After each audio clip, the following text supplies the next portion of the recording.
예, 대구 시민 여러분 안녕하십니까. 계명목요철학원 기획사업부장 이재승입니다. 반갑습니다. 예, 오늘은 제839회 목요철학 입문 포럼입니다. 주제는 학문이고요. 이 학문과 관련해서 학이라고 하는 이 개념과 관련해서 우리 오늘 강재 스님께서 담은 부제는 한국 전통 지식의 굴절이라고 하는 표현을 쓰셨습니다. 여기에 이제 어떤 의미가 담겨 있는지 오늘 강연을 통해서 조금 확인을 하시고요. 그리고 근대 학문이 어떻게 수용되었는가라고 하는 그 방법을 이제 고고학적 방법을 통해서 여러분한테 소개를 하게 될 텐데, 우리가 지금 학문이라고 하는 것을 이제 새롭게 한번 규정해보는 그런 시간을 갖도록 하겠습니다. 먼저 강연 전에 저희 목요철학원 백승일 원장님의 짧은 인사말 듣고 진행을 하도록 하겠습니다. 시민 여러분 안녕하십니까? 백승윤입니다. 3년 만에 여주를 한번 다녀왔습니다. 그동안 코로나 때문에 늘 묶여 있다가 밖에 나가서 새로운 경험, 느낌을 많이 가졌습니다. 시민 여러분들이 적극적으로 참여해 주셔서 또 이해해 주셔서 무탈하게 먼 곳을 다녀왔습니다. 저는 그 여백서원을 보면서 한 개인이 할 수 있는 범위가 어디까지일까 그런 생각을 많이 했습니다. 한 개인이란 기껏 잡아봐야 한 100년에 끝납니다. 그러나 저는 그 귀한 그 공간을 마련한 우리 전영애 교수님께서 좀 더 넓은 마음으로 개인이라기보다는 공공단체에서 맡아서 운영하는 것도 바람직하겠다, 그런 생각을 했습니다. 너무 감탄했습니다. 그럼에도 불구하고 한 개인적으로 보면은 전영애 교수님이 거기에서 생활하시고 1년 내내 거기에 계십니다. 그런 거 생각하면은 참 열악한 조건에서도 학문의 의지, 또 그런 학문을 펼치기 위해서 본인이 헌신하는 것을 참 감동을 했습니다. 시민 여러분들 함께 하시면서 아무 탈 없이 또 함께 잘 해주셔서 버스 시간이 늦거나 어떤 어려움이 전혀 없었습니다. 그래서 속으로 기도했습니다. 물론 떠나기 전에 기도했지만 온종일 내 마음을 가다듬었습니다. 오늘 이렇게 시민 여러분들 이렇게 뵈니까 더 반갑고 더 마음으로 가까워진 것 같습니다. 앞으로도 이런 기회가 자주 있으면 좋겠다, 이런 생각을 합니다. 예, 오늘 이혜웅 교수님께서 한국의 근대 학문, 어떻게 이것이 우리 사회에서 토착 혹은 자리 잡게 됐는가를 구체적으로 말씀해 주실 것 같습니다. 큰 성과 있기를 바라면서 시민 여러분 늘 건강하십시오. 고맙습니다.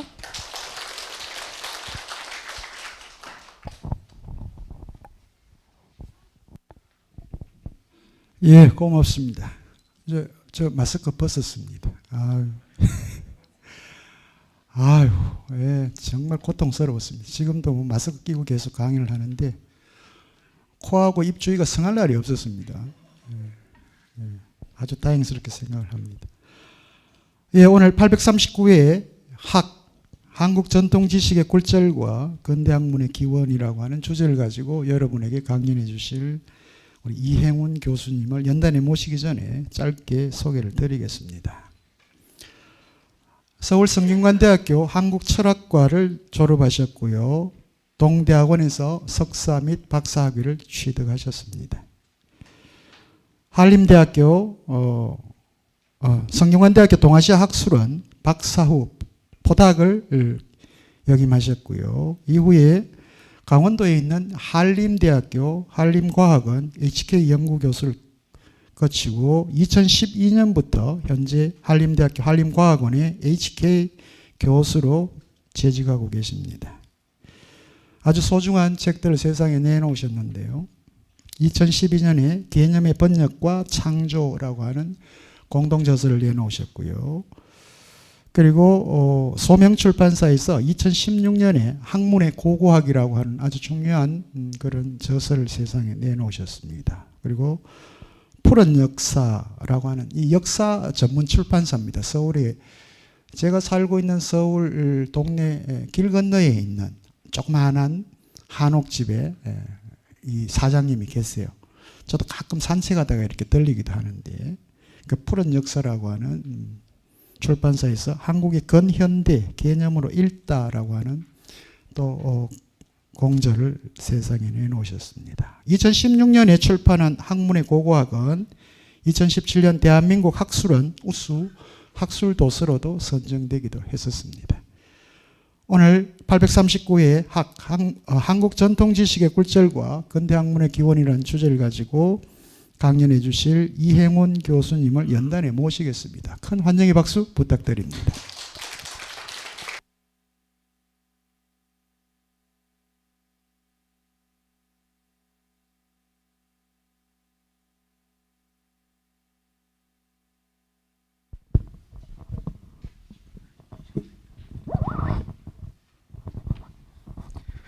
예, 안녕하세요. 방금 소개받은 이행훈입니다.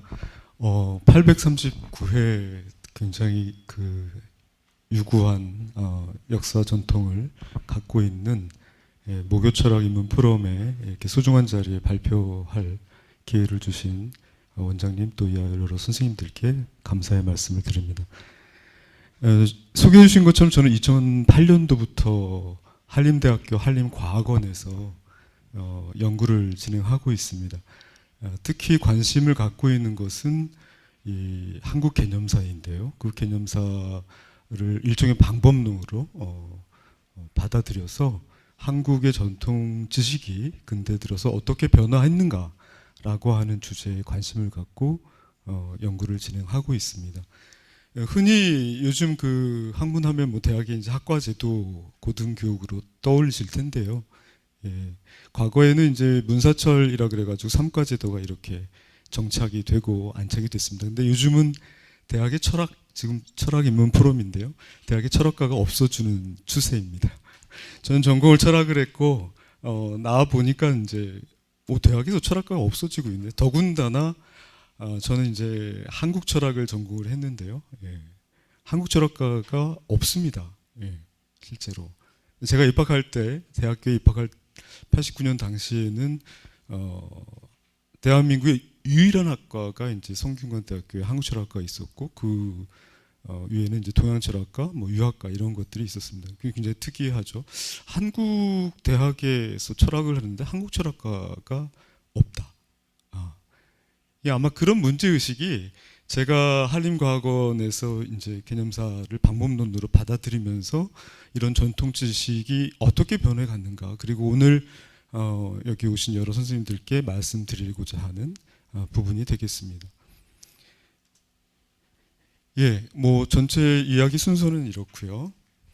예, 개념사와 관련해 갖고 잠깐 좀 소개를 드리겠습니다. 예, 독일 빌레펠트 대학의 라인하르트 코젤렉이라고 하는 역사학자가 있습니다. 독일의 근대화 과정, 근대의 변환 과정, 특히 사회 정치적인 변동을 탐색하는데 이분이 내세운 것은 역사적인 기본 개념에 착안하는 겁니다. 개념이라고 하는 건 이제 보통 명사로 되어 있고요. 예. 그래서 어떠한 용어들이 특정한 시대에 폭발적으로 일어나서 당대 사람들을 이렇게 실천에 나서게끔 촉구하고 그것이 역사의 발전을 이끌었다라고 하는 그런 측면에서 개념을 연구하는 겁니다. 그래서 119개의 기본 개념을 선정했고 25년에 걸쳐서 여러 학자들과 함께 사전 편찬 작업을 완수를 했습니다. 대단히 대단한 작업이죠.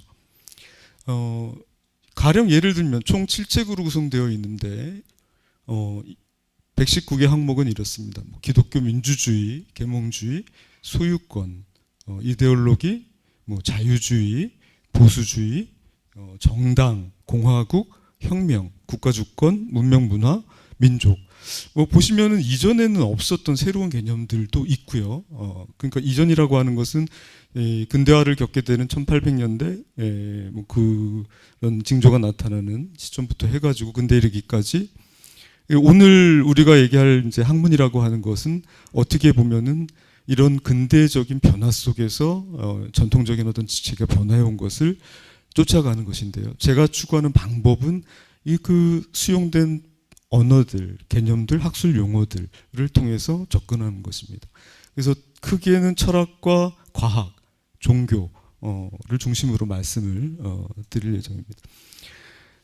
제가 있는 과학원에서는 이 지금 소개해드린 119개 항목 중에서 25개 정도를 현재 번역을 했습니다. 이제 사업이 거의 끝나가고 있기 때문에 더 이상의 번역서는 나오지 않고 있지만 여기 보시는 것처럼 위기 혁명, 뭐 보수주의, 아나키, 헌법, 법과 정의, 동맹, 뭐 민주주의와 독재, 역사 이런 항목들을 볼 수가 있습니다. 한국 개념사라고 하는 건 흔히 역사 의미론이라고도 달리 표현을 합니다. 시멘틱 히스토리라고 하는 건데요. 또는 뭐 컨셉추얼 히스토리라고도 얘기합니다.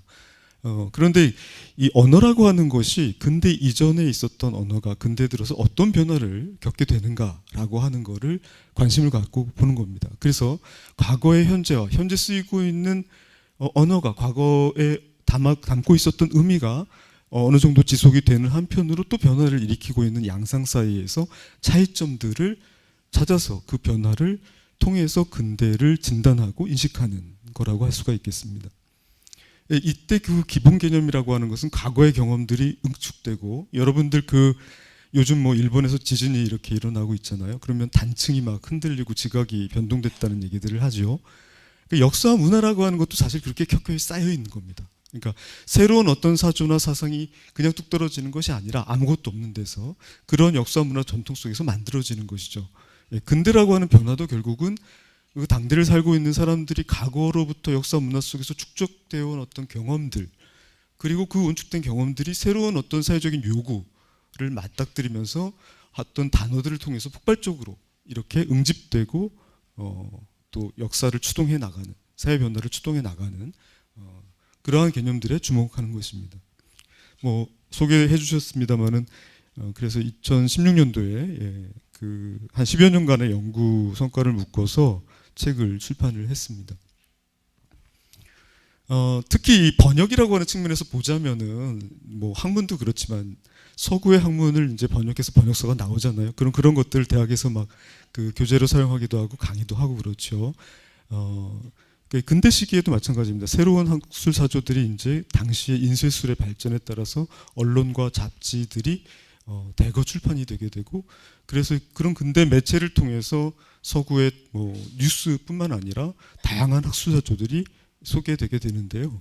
근데 그것이 단순히 이제 서구라고 하는 어떤 중심이 있고 그렇죠? 근대를 먼저 이룬 뭐 종교개혁 그다음에 뭐 문해부흥 산업혁명을 거쳐서 근대를 먼저 이룩한 서구의 그런 문명이 우리에게 그냥 들어왔다, 이식됐다 이렇게 보는 관점을 탈피해야 될 것 같습니다. 중요한 것은 그러한 서구를 위기로 받아들이면서 흔히 서세동점이라고 하는 위기 속에서 우리가 어떻게 서구와 같은 문명을 선취할 수 있을 것인가. 그런 문제의식들 속에서 결국은 주체가 필요로 하는 주체의 욕망과 그리고 자신이 발딛고 있는 사회를 개혁하기 위한 어떤 요구들 속에서 필요한 것들을 취사선택했다라고 하는 그런 관점으로 접근을 해야 된다는 것이죠. 그래서 주체의 관점에서 이 문제를 바라보는 것이 훨씬 중요하다. 이런 문제의식을 갖고 있습니다. 자, 그러면 전통적인 학문이라고 하는 게 무엇이고 그것이 근대 들어서 어떻게 변화되었는가라고 하는 부분을 조금 살펴보겠습니다. 대체로 그 전통학문 뭐 여러 유불도라고 얘기하는 삼교가 있고요. 교라고 하는 것이 요즘 얘기하는 오늘날의 종교하고는 좀 다른 것이죠. 종교라고 하는 것이 하나의 어떤 단어로 쓰인 것도 최근의 일입니다. 그렇게 오래되지 않았습니다. 그러니까 릴리전이라고 하는 외국어의 번역으로서 종교가 만들어진 하나의 단어가 된 것은 번역화가 된 것은 일본에서 들여온 겁니다. 철학도 마찬가지고요. 그래서 종교라고 하는 건 원래 으뜸가는 가르침이죠. 예. 예. 근데 이제 종교 요즘 쓰는 그런 종교라는 것과 다릅니다. 학문이라고 하는 것도 뭐 굉장히 분과가 이루어지고 변화가 일어나고 최근에는 다시 그런 분과 전문화의 문제 때문에 융복합 학문이 필요하다. 학문 간의 통섭이 필요하다. 그래서 자연과학과 인문학을 사회과학과 인문학을 통합해서 같이 공동으로 연구하고 성과를 내려고 하는 그러한 시도들도 진행되고 있죠. 어쨌든 전통 시대에 있어서 유교를 중심으로 학문이 어떻게 규정되었는가를 한번 말씀을 드려보겠습니다. 학문이라고 하는 건 인간 내면의 수용과 인격의 완성. 그래서 흔히 유교에서는 군자와 성인이 되기 위한 배움, 가르침 이것을 통틀어서 학문이라고 했습니다. 예. 그러니까 이때 학문은 가르침의 내용과 그리고 학문이 추구하는 가치와 도달하고자 하는 목표가 지금 우리가 얘기하는 학문하고는 좀 많이 다르죠. 예. 뭐 초중등 학제를 거쳐서 대학에 진학하고 그 다음에 나가서 뭔가 경제활동을 하는 것이 오히려 요즘 우리들의 관심사가 아닌가라는 생각이 드는데요. 그래서 대학마다 의과대학은 뭐 지방대학이 죽어나간다는 얘기를 해도 성황을 이루고요. 예. 왜? 돈이 되니까. 이런 학문의 편중 현상이 생기고 심지어는 의과대학도 학과가 예컨대 뭐 아주 어려운 외과나 이런 봉합수술이 필요한 것들은 점점 사람들이 회피하고 돈이 되는 또 보험 수가가 적용이 안 돼서 많은 돈을 벌 수 있는 성형외과 뭐 이런 것들로 사람들이 많이 몰리는 경향도 있고 이런 것들이 이제 말하자면은 오늘날 현대 우리가 갖고 있는 어떤 문제가 아닌가 이런 생각이 드는데요. 어쨌든 몇 가지 그 문헌 자료를 통해서 보면은 주역에는 군자 학위 취지, 문의 변지 이렇게 해서 군자는 배워서 모아 종합하고 또 묻고 회의하면서 명석하게 판별한다라고 하는 얘기가 나옵니다. 논어에 보면은 학예시습지 불령여론 너무 유명한 구절이죠. 첫머리에 나오는 구절이고 배우고 때또로 익히면 즐겁지 아니한가라고 하는 얘기가 있고요. 중용에 보면은 흔히 이제 도서관 같은 데도 많이 붙여져 있는 글귀입니다. 박학, 신문, 신사, 명변, 독행이라고 하는 거죠. 널리 배우고 또 깊이 성찰하고 묻고 또 신중히 생각하고 밝게 판별하고 또 독실하게 실천한다라고 하는 의미들입니다. 맹자에 보면은 학문지도 무타, 국이 방심이 이렇게 되어 있습니다. 이게 이제 사실은 신유학에서도 얘기하는 학문의 어떤 근본적인 문제 의식과 맞닿는 것이기도 한데요.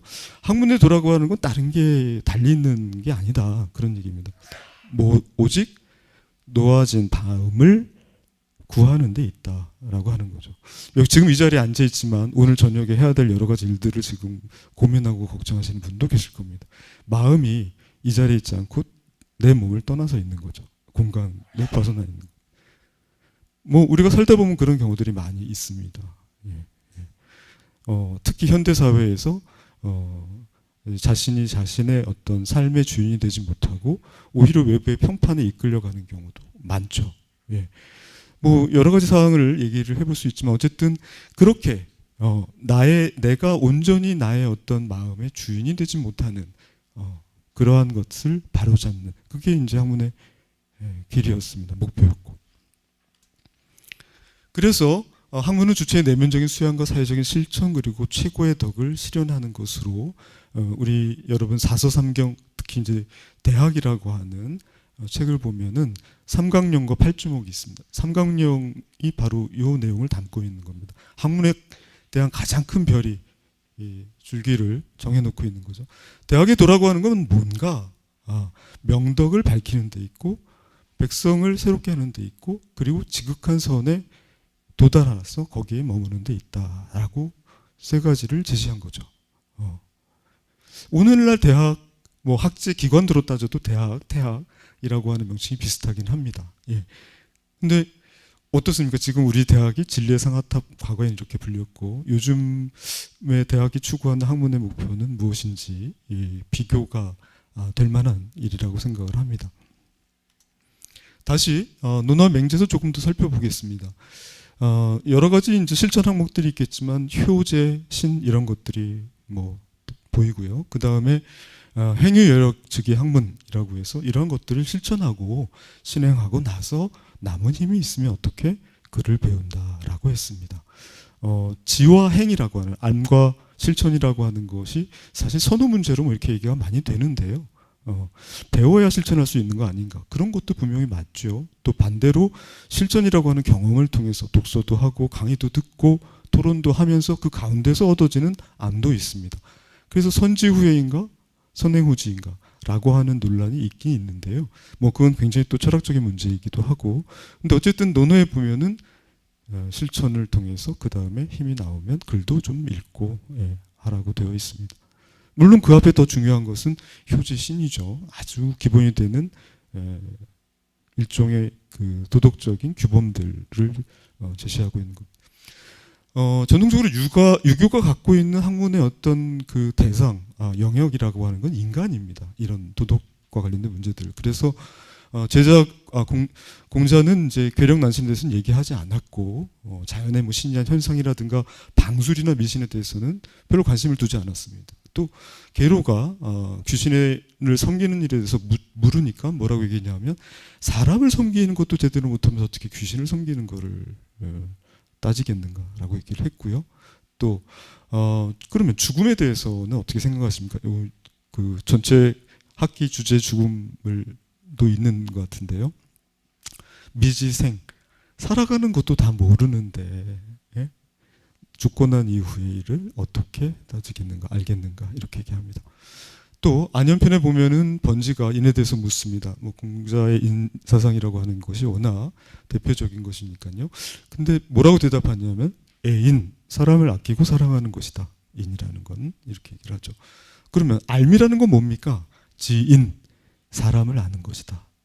관심이 어디에 있다? 사람에게 있는 겁니다. 인문학이라고 하는 것도 그렇죠. 인문, 사람의 문이죠. 사람을 알아가는 겁니다.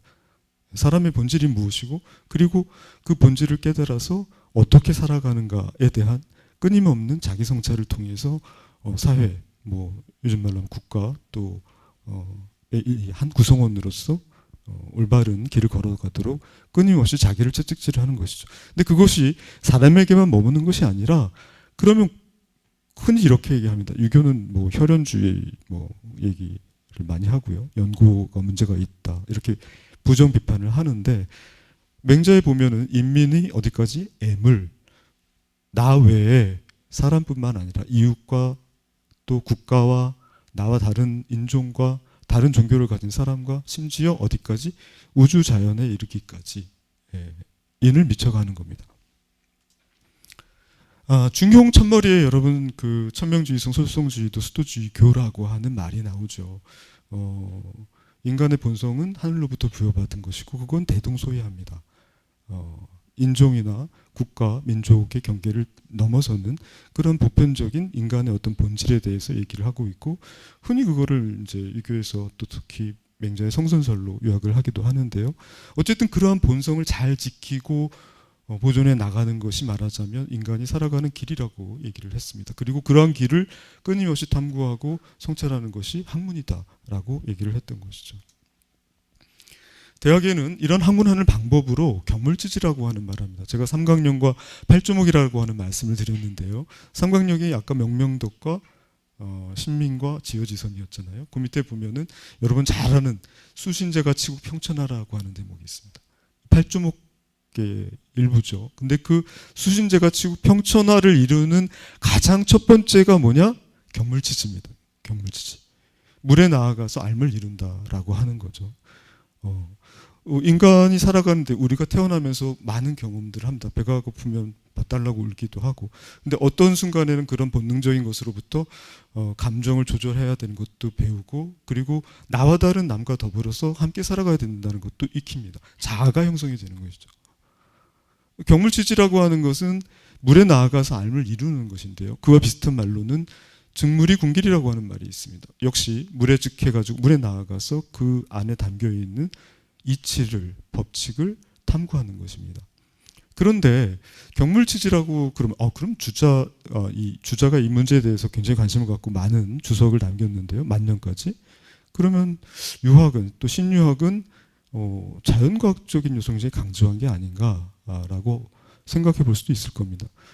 일부 그런 사실도 있습니다. 주자도 당대에 있어서의 우주 자연에 대한 뭐 탐구나 이런 것과 관련된 기술들을 많이 남기기도 했고요. 근데 오늘날 우리가 밝혀낸 과학적인 성과로 봤을 때는 물론 많은 문제가 있고 사실이 아닌 것도 많이 있죠.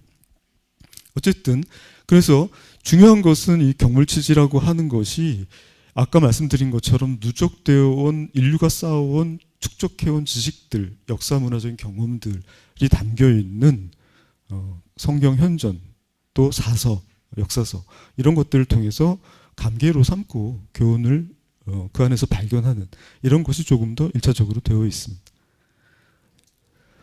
자, 이제 근대 조선 후기 가장 마지막 실학자라고 얘기되어지는 최한기라고 하는 인물에 대해서 잠깐 말씀을 드리고자 합니다. 이전에 이제 유명한 실학자 중에 정약용이라고 하는 분이 있죠. 다산 정약용이라고. 해강 최한기는 그 다산보다는 조금 더 후대의 인물이고, 이 다산이 흔히 600여 권의 저술을 남겼다고 얘기가 되어지는데요. 최남선이 쓴 조선상식 문답에 보면요, 최한기의 저술이 1000여 권에 이른다고 합니다. 가장 많은 저술을 남긴 사람으로 그렇게 기록하고 있는데요. 근데 최한기는 실제로 그렇게 많은 저술을 남길 수 있었던 이유가 엄청난 독서광이었습니다. 당시에 태서신서라고 얘기하는데요. 서양의 학문, 서양의 뭐 여러 가지 소식들, 지리와 관련된 것들, 정치와 관련된 것들, 학문과 관련된 것들, 거기에는 뭐 자연과학적 지식도 있습니다. 근데 의학적 성취, 또 뭐 우주 천문학과 관련된 성취 이런 것들을 적극적으로 수용을 했습니다. 그래서 그런 것들을 편찬한 서적들이 상당히 많고요. 그 편찬을 하는 과정 속에서 자기의 의견을 거기에 첨가해가지고 저술을 남겼습니다. 제가 95년도에 박사과정에 입학해서 2005년도에 졸업을 했으니까요. 논문을 쓰고 10년 뭐. 근데 최한기가 첫 저술을 쓴 게 32세 때입니다. 그리고 최한기의 철학을 얘기할 때 가장 중요하게 거론되는 추측록과 신기통이라고 하는 책이 있습니다. 인간이 어떻게 세계를 인식할 것인가와 관련된 지각과 관련된 문제를 다룬 책입니다. 두 개를 묶어서 기측체의로 했는데 34세에 이미 발표를 했습니다. 그리고 그것도 북경에서 두 책을 묶어서 발표를 했습니다. 굉장히 국제적인 감각을 갖고 있었던 것 같고, 당시 뭐 이전에 이제 실학의 북학파들도 있었지만 근대 과학의 성과를 받아들여 가지고 이해하려고 노력하고 그것을 소개하려고 했던 점에서는 최한기가 아마 최초가 아닌가 이렇게 평가해 볼 수도 있을 겁니다. 그 지금 옆에 분야를 보면은 과학기술, 사회학, 천문학 관련된 저술들이 있고요. 55세가 되면 기학이라고 하는 책을 씁니다. 이전까지 앞에서 얘기됐던 뭐 천이라든가 재라든가 도라든가 명이라든가 성이라든가 음양 이런 전통적인 그 개념들이 있지 않습니까? 세계를 이해하고 만물의 어떤 생성 과정들을 이해하고 하는 이런 개념들이 기라고 하는 한 단어, 기운 기자입니다. 기라고 하는 한 단어로 다 통합될 수 있다고 봤습니다. 이전에 이렇게 얘기했던 것은 기가 제대로 그 관찰과 실험을 통해서 증언될 수 없었기 때문에 그 다양한 현상적인 측면들을 가리켜서 지칭한 이름에 불과하다고 봤던 겁니다. 그래서 이전에는 이제 형체가 없는 학문, 특히 이제 심학과 리학 이런 것들이 한 시대를 이렇게 풍미를 했지만 자신의 시대에 이르러서는 기학으로 통합될 수밖에 없다. 이렇게 이제 약간 그 자신의 기대를 또 자신의 학문에 대한 어떤 자긍심을 피력했습니다. 글쓰기도 굉장히 특이합니다. 다산 정약용만 해도 사서삼경에 대한 주석을 여전히 심지어 당시에 청대 고증학적인 성과 또 일본의 뭐 한학에서 나온 고학에서 나온 성과들 이런 것까지 주석을 다 참고해가지고 뭐 노노고금주라들까요? 그 사서에 대해서도 엄청난 방대한 분량의 주석서를 만들고 그것을 자신의 말하자면 철학적인 이론 기반으로 갖춰 나갑니다. 그리고 그걸 토대로 해서 사회 정치적인 견해도 제출하게 되는 거죠. 그런데 최한기는 아예 경전에 대한 관심을 그닥 갖고 있지 않습니다. 예. 소위 그 경전 해석학적인 방법이 아니라 그 기측체에서 얘기하는 것처럼 이 글쓰기 방법도 다릅니다. 하나의 제목을 앞에 두고 그 다음에 그 자기가 다루고자 하는 항목의 핵심적인 내용을 크게 앞에 두세 줄로 요약을 합니다. 그런 다음에 그에 대한 구체적인 설명을 부가해서 밑에 씁니다. 최한기의 책을 보면 이전까지의 글쓰기, 조선 성리학자들의 글쓰기가 완전히 다릅니다. 그래서 최한기가 얘기하는 개념 운학이라고 하는 게 이제 특별하게 느껴지지만 사실은 최한기 입장에서 볼 때는 이전까지의 그런 이층들은 아까 말씀드렸던 것처럼 과학적으로 증험이 안 됐기 때문에 검증할 수 없었기 때문에 그랬다라고 얘기하는 겁니다. 그런데 이제 그런 것이 최한기는 이렇게 표현합니다. 천지개벽과 같은 정도의 그러니까 동양과 서양이 교통을 하게 되고 또 지리적으로 지구가 그 이전까지 천원지방이라 그러잖아요. 하늘은 둥글고 땅은 모나다고 생각했습니다. 이런 이제 그게 상식이죠. 상식이 바뀐다는 게 얼마나 힘듭니까?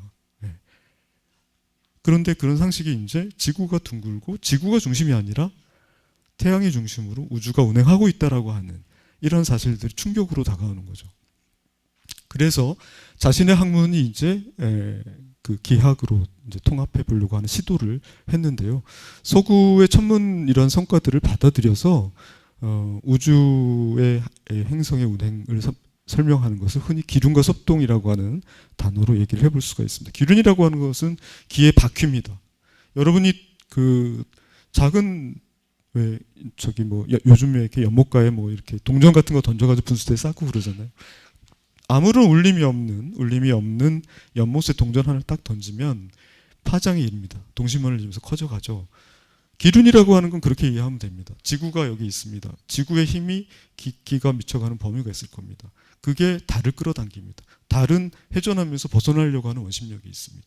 그 구심력과 원심력이 일정한 균형을 이룬 지점에서 달이 지구의 주위를 돌게 되는 것이죠. 그거를 이제 기륜으로 이해해 볼 수 있고 그 힘이 밀고 당기는 힘을 섭동으로 이해를 할 수가 있습니다. 또 하나 전통적으로 인간의 이런 지각작용을 마음이 주가 되는 것이다라고 얘기를 했습니다. 맹자도 아까 그렇기 때문에 놓아진 마음을 구하는 것이 학문이다 이렇게 얘기를 했던 것이죠. 그런데 그런 몸을 주관하는 주제자로서의 어떤 심이라고 하는 마음이라고 하는 것을 이전에 이제 실학자 중에 성호이익이라는 분이 있습니다. 성호이익도 서구의 그런 의학적 지식을 조금 참고를 해가지고 뇌수가 있다라고 하는 것을 그러니까 신경계의 이 기관의 작용의 일부를 이해를 했습니다. 그러나 역시 그 심이 인간을 주재하는 중심이다 이렇게 이해를 했던 거죠. 특히 이전에 뭐 도교적인 측면에서 본다면은 인간의 오장육부를 음양오행에 빗대어 가지고 설명하는 경우도 많습니다. 요즘 한의학도 사실은 그러한 그 뭐 사상적인 전통을 일부 계승하고 있는 것이죠. 뭐 사상의학 같은 경우도 그렇고요. 그런데 이제 최한기는 서구의 그런 해부학적인 근대의학 지식을 받아들이면서 그러면 뇌수가 신경계 이 지각작용을 일으키는 주인이다라고 생각을 해야 될 게 맞는 것 같은데 그런데 그냥 단순하게 인간을 그런 기계적인 것으로만 다 파악하기엔 뭔가 부족했다고 느꼈던 것 같습니다. 그래서 최한기는 인간을 하나의 기계, 지각할 수 있는 기계로 보았지만 그러나 중심은 여전히 신기의 심 이다라고 설명을 했습니다. 그러니까 단순히 그냥 이렇게 서양의 근데 어떤 지식들을 받아들인 것이 아니라 자신이 갖고 쌓아온 역사적인 경험과 문화 속에서 새롭게 해석하고 자기가 거기에 대한 주체적인 해석을 첨가했다라고 하는 걸 알 수 있고요. 최한기가 얘기하는 이제 그 기는 운하기, 신기 이렇게 얘기되는데요. 기측체의 차원에서 30대에는 이제 신기라고 많이 표현이 되다가 천문 우주 관련된 이제 성과들을 적극 수용하면서부터는 운학이라는 말로 바꿨습니다. 운하라고 하는 활동 운하의 준말이고요. 생명성과 변화성, 순환성, 운동성을 담고 있는 말입니다. 그래서 인간 개인으로부터 사회, 국가, 그리고 이 지구, 그리고 이 우주까지를 포괄하는 기회 전체 순환 과정 속에서 이해하려고 했던 것이 바로 일신운하, 통민운하, 대기운하로 표현되는 것입니다. 네, 뭐 그래서 최한기의 철학이라고 하는 것에 대한 의미를 부여를 해보자면 이제 보시는 바와 같이 얘기해 볼 수 있는데요. 사실 이제 이보다 조금 더 지나면 이 서구 열강들의 식민지 침탈, 뭐 특히 아프리카, 남미 말할 것도 없고, 중국도 아편 전쟁을 겪으면서 또 뭐 일본에 의해서 우리도 일제 강점기를 겪게 되는데, 이제 그 이전에 말하자면 동서의 교류를 굉장히 낙관적으로 최한기는 봤어요. 서구의 이런 새로운 어떤 과학적인 성과들이 교류를 통해서 인류의 문명이 결국은 더 진보할 수 있다라고 봤습니다. 그런데 이제 만년에 이르러서는 그러나 이제 이런 서구 제국주의 어떤 침탈적인 야욕, 또 경제 그런 식민지를 개발하려고 하는 욕구, 이런 것들에 대해서 경계하는 글도 남기기를 하는데, 기본적으로 인류의 지식이 축적됨으로 인해서 점점 더 인류의 문명은 발전할 수밖에 없다. 근데 특징적인 건 뭐냐면, 그럼에도 불구하고 유교의 유술, 삼강오륜을 중심으로 한 도덕 규범만큼은 동서양의 차이가 없다고 봤던 거죠. 그래서 삼강오륜이라고 하는, 오륜의 조민유화라고 하는 데모 한 가지 더 첨가해서 육륜을 제시를 합니다. 그러니까 억조의 세계의 그 인류가 함께 조화를 이루어야 한다라고 하는 것을 추구한 것이죠. 자, 이후에 이제 서구 뭐 1820년에 강원도 조약이라고 개항을 하게 되고 급속하게 근대화가 진행이 됩니다.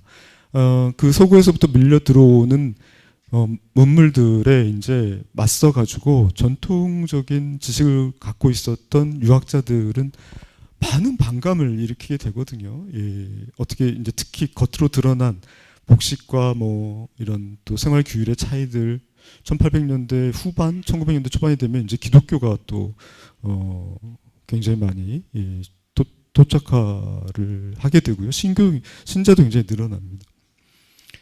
그런 과정에서 그럼 서구 문물에 어떻게 대응할 것인가? 여러분 아마 그 중국의 경우 중채소형이란 말 많이 들어보셨고, 일본은 화원양제라는 말 많이 들어보셨을 겁니다. 동두서기도 사실 뭐 중국에서 나온 말이긴 한데요. 그런데 이제 이 동두서기론이라 그러면 이 세 가지 지금 얘기한 것 공통점은 결국은 정신으로 선된 문화라고 하는 것은 쉽게 바꿀 수 있는 것도 아니고, 그리고 반면에 기술이라고 하는 거는 인간의 편의를 위해서 얼마든지, 뭐 그 기술에는 과학기술뿐만 아니라 법과 제도 이런 것들도 포함됩니다. 이런 것들은 들여와서 좀 우리가 우리의 어떤 부족한 면들을 보완하는 데 더 적극적으로 해야 되는 게 아닌가라고 하는 문제의식을 갖게 되죠. 그게 바로 동도서기론으로 수렴될 수 있을 겁니다. 밑에 보면 신기선이라고 하는 사람이 당시에 그 농정신편이라고 하는, 말하자면 새로운 이제 농사 관련된 여러 가지 정보와 자료, 뭐 농사법 이런 것들을 모아놓은 서적의 서문을 작성하면서 했던 얘기입니다. 뭐 영원히 바뀔 수 없는 것은 도다 이렇게 얘기를 하죠. 수시로 바뀔 수 있는 것은 기다. 여기서 도와 기의 차이가 나타납니다. 기라고 하는 그릇이잖아요. 도라고 하는 건 앞에서 얘기했던 유학의 전통 속에서 이해가 하면 되고, 그래서 삼강오륜 효제중심 같은 거는 바꿀 수 없다라고 하는 거죠. 그건 심지어는 동양뿐만 아니라 서양에서도 똑같이 적용되는 보편적인 가치다 이렇게 보는 겁니다. 반면에 이학형정, 복식기용 같은 것들, 뭐 의복이나 또는 뭐 그 우리가 일상에서 쓰는 어떤 기구 이런 것들은 얼마든지 새 걸 들여오면 된다는 거죠. 군함도 들여오고 대포도 들여오고 전기, 뭐 증기 기관 이런 것들 들여와서 우리 생활에 도움이 되도록 하면 된다라는 겁니다. 1895년 2월 2일에 고종이 그래서 신학문을 적극적으로 수용해야 된다라는 얘기를 하면서 교육 입국 조서라고 하는 거를 반포를 합니다. 예, 근데 여기에도 보면 여전히 오륜 행시를 얘기하고 근로역행을 얘기하고 국리진성을 얘기합니다. 국리 아까 기억나시죠? 경물치지와 즉물국리할 때 그 국리입니다. 국리진성은 이 맹자에 나오는 진성, 그 자기의 본성을 다한다라고 하는 것과 짝지어서 많이 활용이 됩니다. 그러니까 서구의 신학문을 적극 수용해야 된다라고 하는 그러한 의지를 왕이 피력을 했는데 거기에 여전히 그래도 국리진성이라고 하는 인간의 본성과 인격의 완성이라고 하는 부분에 대한 강조가 들어가 있다라고 하는 거죠. 그런데 이게 오래 가지는 못합니다. 이제 그 국리라고 하는 말의 격치도 마찬가지고요. 서구의 과학, 사이언스를 그 번역하는 대응어로 사용이 되게 됩니다. 근데 그러면서 이제 국리가 갖고 있었던 본래 의미들은 많이 사라지게 되는 것이죠. 자, 동도서기론 이후에 이 신학문과 구학문을 대표하는 이 논쟁이 벌어집니다. 신구학 논쟁이라고도 불리는데요. 근데 신과 구, 요즘은 다 사실 새로운 거 좋아하잖아요. 유행이 지나가면 좀 옷 같은 경우 특히나 그렇고 유행에 민감한 그런 게 요즘에 이제 세태인데, 근데 그렇게 따지면 구라고 하는 건 사실 뭐 별로 이렇게 오래된 거 별로 좋아하지 않습니다. 그런데 구는 사실 그 부정적인 의미만 갖고 있는 게 아니고요. 오히려 친구 그러면 오래된 친구가 좋잖아요. 술, 묵은 술이 좋고 적절한 예가 아닐 수도 있습니다. 어쨌든 구라고 하는 거는 그래서 그 뭔가 연륜과 경험 그리고 오래된 것, 심지어 뭐 국가의 어떤 구신 그러면은 국가를 그 개국하는데 어떤 공헌이 있는 공신들을 지칭할 때도 사용됐고요. 부정적인 의미만 갖고 있는 게 아니었단 말입니다. 특히 이제 논어에 나오는 온고지신 잘 아시죠? 옛 것을 익혀가지고 새 것을 안다라고 하는 사자성어입니다. 예. 그때도 고가 새 것을 아는 바탕이 되는 거죠. 예. 내가 갖고 있는 어떤 새로운 대상이나 물건 또는 새로운 학술과 사상을 접할 때 그걸 어떻게 이해하겠습니까? 내가 갖고 있는 지식의 토대를 해서 이해를 하는 거죠. 일종의 선이해가 없으면 새로운 사물을 이해하기 어렵습니다. 내가 갖고 있는 어떤 선 이해 속에서 그것을 비교하고 차이점이 뭔지를 밝혀내면서 새로운 물건을, 대상을 이해하게 되는 거죠. 온고지신은 굉장히 중요합니다. 그런데 신구학 논쟁이 예를 들면 이제 과거의 학문 다 때려 부셔야지 그것이 새로운 학문을 수용하는 데 너무 큰 장애가 돼 라는, 그래서 파괴는 혁신의 어머니다라는 말이 파괴주의 이런 기사들이 신문에 막 실릴 정도로 뜨겁게 논쟁이 됩니다. 여기 나와 있는 사파의 이 오른쪽에 양복을 입은 사람 중절모를 들고 있고 수염을 멋지게 길렀네요.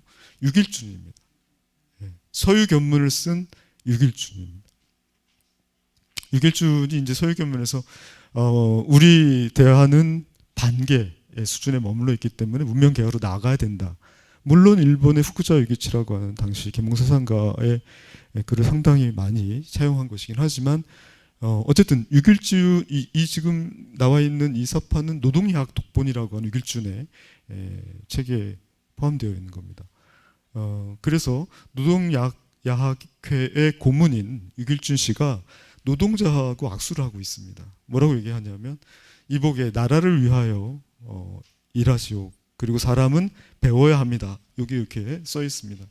아래에 보면 노동자가 네 고맙소 그리하겠소 라고 얘기하는 걸로 되어 있습니다. 이 당시에는 이제 식산과 교육이 자강을 위해서 굉장히 중요하게 얘기됩니다.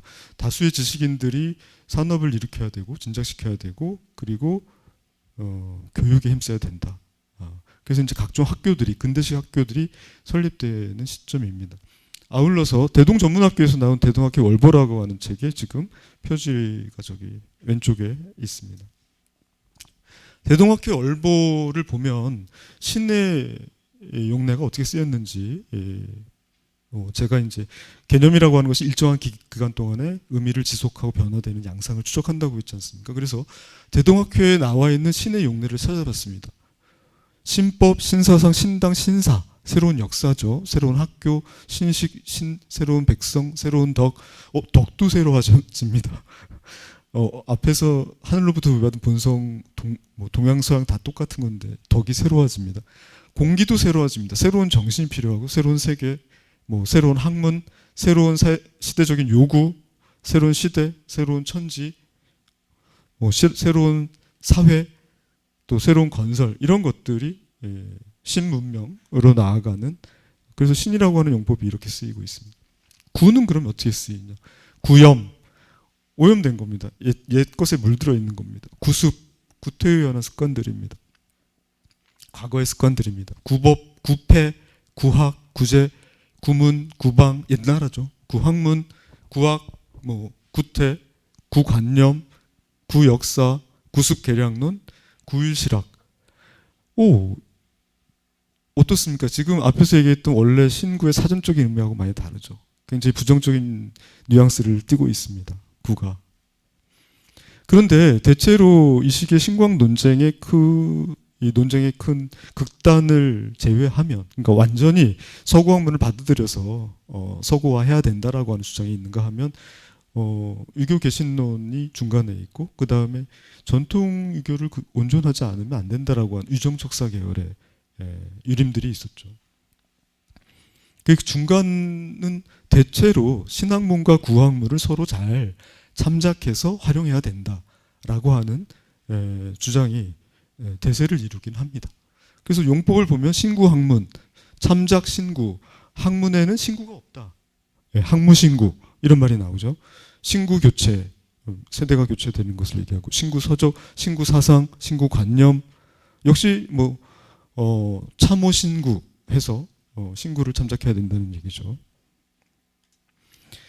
자, 그래서 앞에서 얘기했던 옹고지신의 이제 전통적인 구의 관념이 사라지고, 그 새로운 것을 알기 위한 어떤 토대 기초로서의 의미들이 희석됩니다. 부정적인 의미들이 구, 과거, 옛것에 더 씌워집니다. 이 서양 문명의 충격으로부터 특히 사회진화론이라고 하는 적자 생존의 원리, 그 다음에 약육강식의 원리, 이런 것이 인류가 살아가는, 또 문명이 진보하는 가장 기초적인 보편적인 원리로 받아들여졌기 때문입니다. 그런 관점에서 볼 때 이제 새로운 문명으로 나아가기 위해서는 과거의 어떤 전통적인 학문, 또 심지어는 도덕적인 어떤 가르침, 이런 것마저도 바꿔야 된다라고 주장하게 된 것이죠. 이 경쟁이 이제 사회를 발전시키는 하나의 동력으로 표상이 됩니다. 서로 상부상조하고 호혜했던 그런 것보다는, 그래서 약자는 식민지라고 하는 것도 마찬가지입니다. 선진 문명을 갖고 있는 나라가 가서 미개한 나라의 문명을 선진한 것으로 바꿔주는 것으로 정당화되는 거죠. 정당화되는 겁니다. 일본이 우리가 가가지고 조선을 식민지로 두면서 근대로 막 이끌었잖아.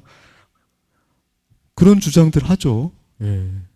일부는 맞고 일부는 틉니다. 특히 주체의 입장에서 우리가 역사를 이해한다고 한다면 일제 강점기의 수탈이라고 하는 것이 우리의 역사, 심지어 우리의 언어까지 다 빼앗아가려고 했던 역사를 잊을 수가 없는 거죠. 어찌 되었건 이런 이제 언어의 변화를 찾아볼 수가 있고요. 그렇기 때문에 학문이라고 하는 것, 세계를 이해하는 그 가치에도 변화가 일어납니다. 중국을 중심으로 했던 천하 질서가 해체되면서 이제 중국이 서구, 동양이 서양과 대등한 위치에 놓이게 되고요. 서양에도 제법 괜찮은 문명이 있네?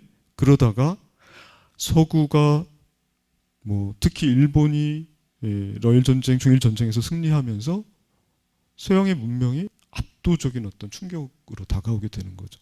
그래서 학문도 그런 위기의식에서부터 이렇게 바뀌게 되는 겁니다. 이제 가치도 예전에 구학이라고 하는 것은 버려야 되고 새로운 학문은 실학이 되는 겁니다. 예전에 서양의 기술 정도로만 얘기했던 것이 지금은 이제 보편적인 학문으로 인식되게 되는 거죠. 그리고 그와 동시에 전통적인 학문이었던 유교는 어떻게 해요? 그보다 못한 것으로 자꾸 위상이 내려가게 되는 겁니다. 자, 철학이라고 하는 말이 없습니다. 제가 아까 한국 철학과를 졸업을 했다고 말씀을 드렸는데요. 이 철학이라는 말도 일본의 니시야마네가 만들어낸 신조어입니다. 필로소피의 번역어죠. 그런데 이제 니시야마네는 이 철학이라는 신조어를 이제 번역으로 사용하면서 이런 얘기를 합니다. 철학이라고 하는 서구의 학문은 물리, 자연과 그다음 심리, 인간 넓은 의미에서 이 심리를 통합해서 다루지만, 그래서 인문학과 자연과 함께 있지만 철학내는 서구 중세의 대학은 철학 안에 자연 철학부터 해서 인문 철학, 정치 철학, 심지어 동물까지 전부 다가 포함되어 있었습니다. 철학 자체가 하나의 요즘 말로 하면 사이언스의 의미를 갖고 있었기 때문이죠. 근데 이제 그게 근대에 들면서 이제 학문의 분과가 일어나면서 변화가 일어나긴 하지만 어쨌든 근데 철학이라고 하는 것은 그렇게 물리와 심리를 통합하는 학문이지만 우리가 지금 전통적으로 갖고 있는 유학이라는 학문은 심리만을 다루는 것을 점점점 축소돼서 특히 신유학 이후에 그래서 서구의 철학만 못하게 됐다 이렇게 평가를 하고 있습니다. 그 필로소피에 대한 번역어로 굉장히 다양한 용어들이 쓰였습니다.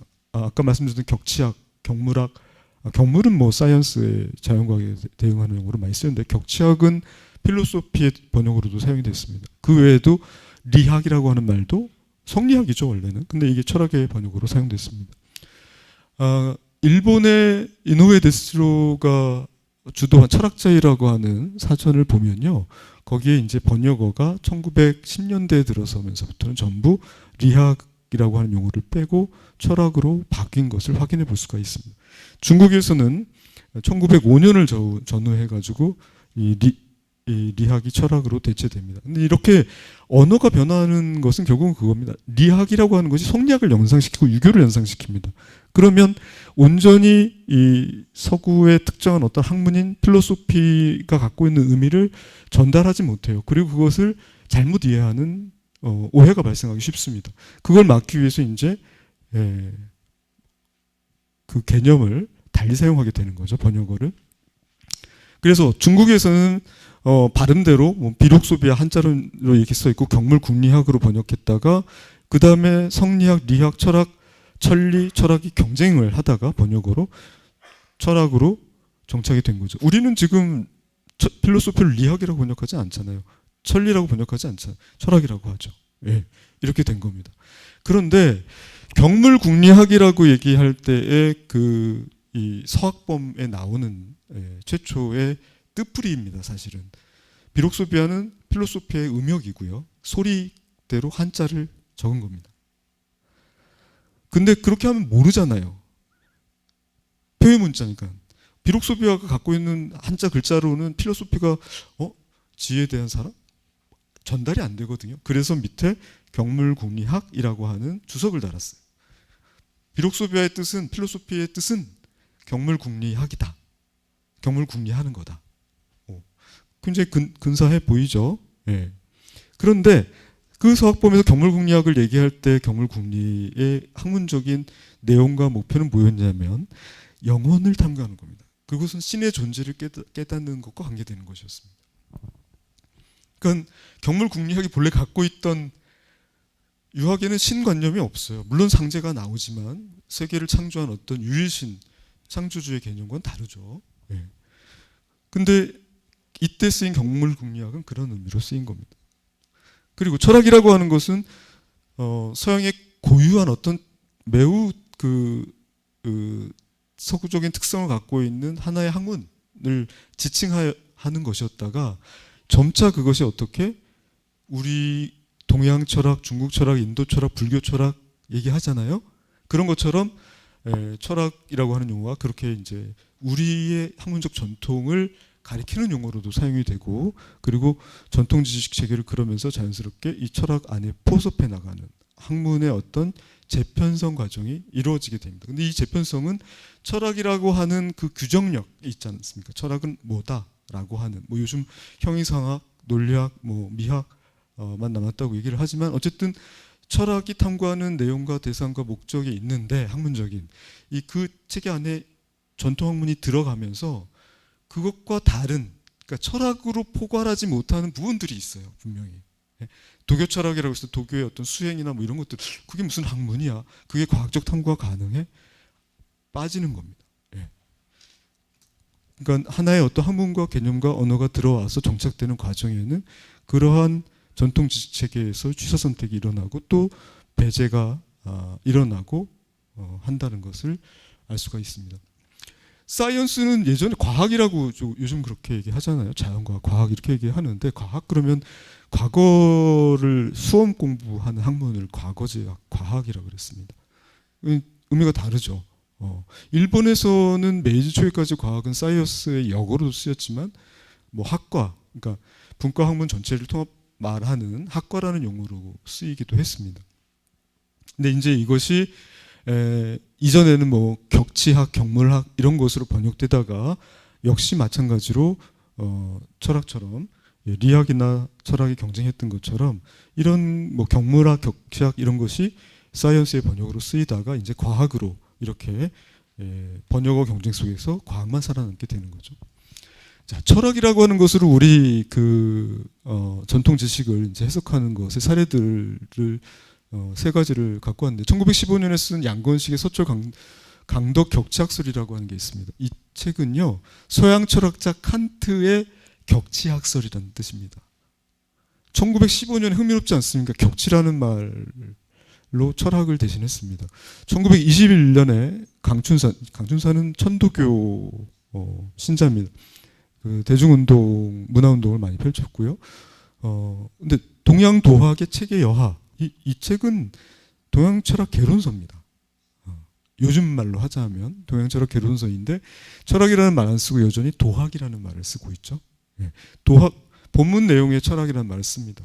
시기를 고대, 중세, 근세로 나누고 그 역사적인, 통사적인 이 철학 발달사를 제시를 합니다. 근데 동양도학 안에 중국 철학만 들어가고 한국 철학은 없어요. 물론 이제 이태계부터 해서 약간의 이제 말미에 아주 적은 분량으로 소개를 하긴 하는데 중국 철학의 중심입니다. 그 다음에 드디어 1922년이 되면 안학이라고 하는 인물이 조선철학이라는 말을 씁니다. 조선철학사상 개관을 신천지라고 하는 잡지에 발표를 하죠. 철학이라고 하는 용어로 우리 전통 사유를 통사적으로 물론 굉장히 짧은 분량의 글입니다만은 어쨌든 조선철학이라는 말이 등장하게 됩니다. 안학은 사실은 그 굉장히 방대한 조선 문명사라고 하는 그 두꺼운 방대한 분량의 책을 기획을 했는데 일명 조선 정치사라고 하는 부제를 달고 있는 조선 문명사 거기 일부만 지금 그 저수를 했고 나머지를 다 쓰지는 못했습니다. 자, 그래서 이 서구 문명이 발달한 원인이 도대체 뭐냐? 조금 전에 안학이 조선 정치사를 쓸 때 가장 중심에 두었던 게 조선의 자치제 전통이었습니다.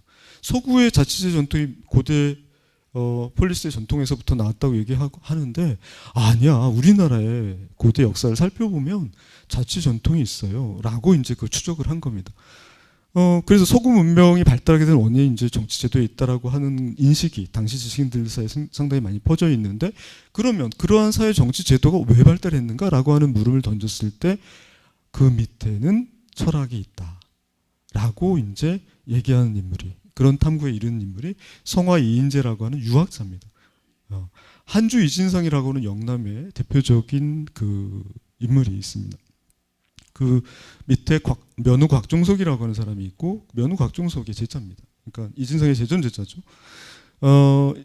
당시에 이제 그런 위기에 대해서 나라를 지키고 또 보종 그러면 종족 민족을 지키고 보교 우리가 갖고 있는 전통적인 학문을 지켜야 된다는 과제를 제시를 합니다. 그러면서 서구가 저렇게 발달한 원인을 규명을 해야 우리도 우리 부족한 점을 따라가지 않겠는가 해서 서양의 철학에 대해서 탐구했고 고대 히랍 철학 고변이라고 하는 책을 저술합니다. 그러면서 철학이 서양 문명의 근원이다 이런 주장을 하죠. 앞에서 말씀드렸던 이제 정치 제도의 발달은 철학이다라고 하는 것을 자기의 스승인 상면후 선생이라고 하는 걸 이제 면후 곽종석 선생님한테 이제 편지를 보낸 거예요. 예. 그래서 자기가 쓴 글을 좀 읽고 평가를 해달라. 이렇게 이제 자문을 구했습니다. 여기서 이런 얘기를 합니다. 철학이라고 하는 것은 우리 도와 굉장히 서로 가깝고 그리고 특히 그 중에서도 아리스토텔레스의 학문, 학설이라고 하는 것은 많은 부분에서 일치한다. 라고 이제 평가를 했습니다. 이 고대 히랍 철학 고변이라고 하는 것은 당시에 이노우에 엔료가 쓴 철학 요령이라든가 또는 뭐 양지철의 은비실 문주에 나오는 다양한 학설들을 참조를 했고 특이하게 자기가 참조한 서적 파트를 저술에 다 일일이 소개를 하고 있습니다. 그런데 이렇게 서구의 철학에 대한 소개를 쭉 하면서 자신의 의견을 거기다 덧붙여 놓았는데요. 특히 사론이라고 하는 별도의 항목에서 이 자신의 의견을 피력합니다. 히랍은 유럽의 어머니고 그리고 아리스토텔레스는 근대 학문의 비조이다. 이렇게 이제 얘기를 하고 서양 문명이 발달할 수 있었던 것은 바로 이 철학 때문이다. 이렇게 주장을 합니다. 그런데 고대에 융성했던 서양의 그러한 문명은 사실은 동양과 비교해 보면 아까 아리스토텔레스의 철학이라고 하는 것과 우리가 전통적으로 갖고 있는 학문이 굉장히 유사하다고 일치점을 발견했다고 말씀드렸지 않습니까? 근데 그런 면에서 보자면은 도덕이나 윤리적, 또 인간에 대한 어떤 탐구라고 한다면은 원시유학, 시원유학이라고 얘기할 수 있는 공명의 유학이 서양보다 훨씬 발달해 있었다. 이렇게 이제 비교를 해보는 것이죠. 그런데 서양은 근대에 들어서 문명이 발달할 수 있었던 이유 중에 하나가 중세의 암흑 시기를 지나서 문예 부흥을 일으켰기 때문인데, 근데 우리 한국을 보면 지금 막 서구의 기독교가 들어와 가지고 퍼지고 있는데, 그러면 다시 서구 그 비교가 되지 않겠습니까? 서구의 중세가 그런 신학의 신여라고 얘기될 정도로 학문이 그 밑에 복무하게 되었던 그런 것과 비교되는 것인데, 그러니까 걱정을 하는 겁니다. 근데 어쨌든 흥미로운 점은 이렇게 유교와 아리스토텔레스의 그런 학문의 어떤 일종의 공통점 이런 것들을 발견하는 그러면서 그것과 우리의 전통적인 학문을 비교하는, 그러면서 우리가 갖고 있었던 전통 문화에 대한 어떤 자부심을 이렇게 발견해내는 작업들이 이 시기에 상당히 많이 일어나게 되는 것이고, 또 한 가지 주목해 볼 것은 최암기가 그랬던 것처럼 서구의 학문을 그냥 그대로 갖다가 이식하고 소개하는 게 아니라 거기에 어떤 의견을 다는 거죠. 그 일종의 해석의 과정이, 그리고 평가의 과정이 추가가 된다라고 하는 점을, 그리고 그 내용이 무엇인지 오늘 우리의 입장에서도 살펴볼 필요가 있다라고 하는 말씀을 드릴 수 있을 것 같습니다. 자, 마지막 오늘 이제 사례가 될 만한 인물인데요.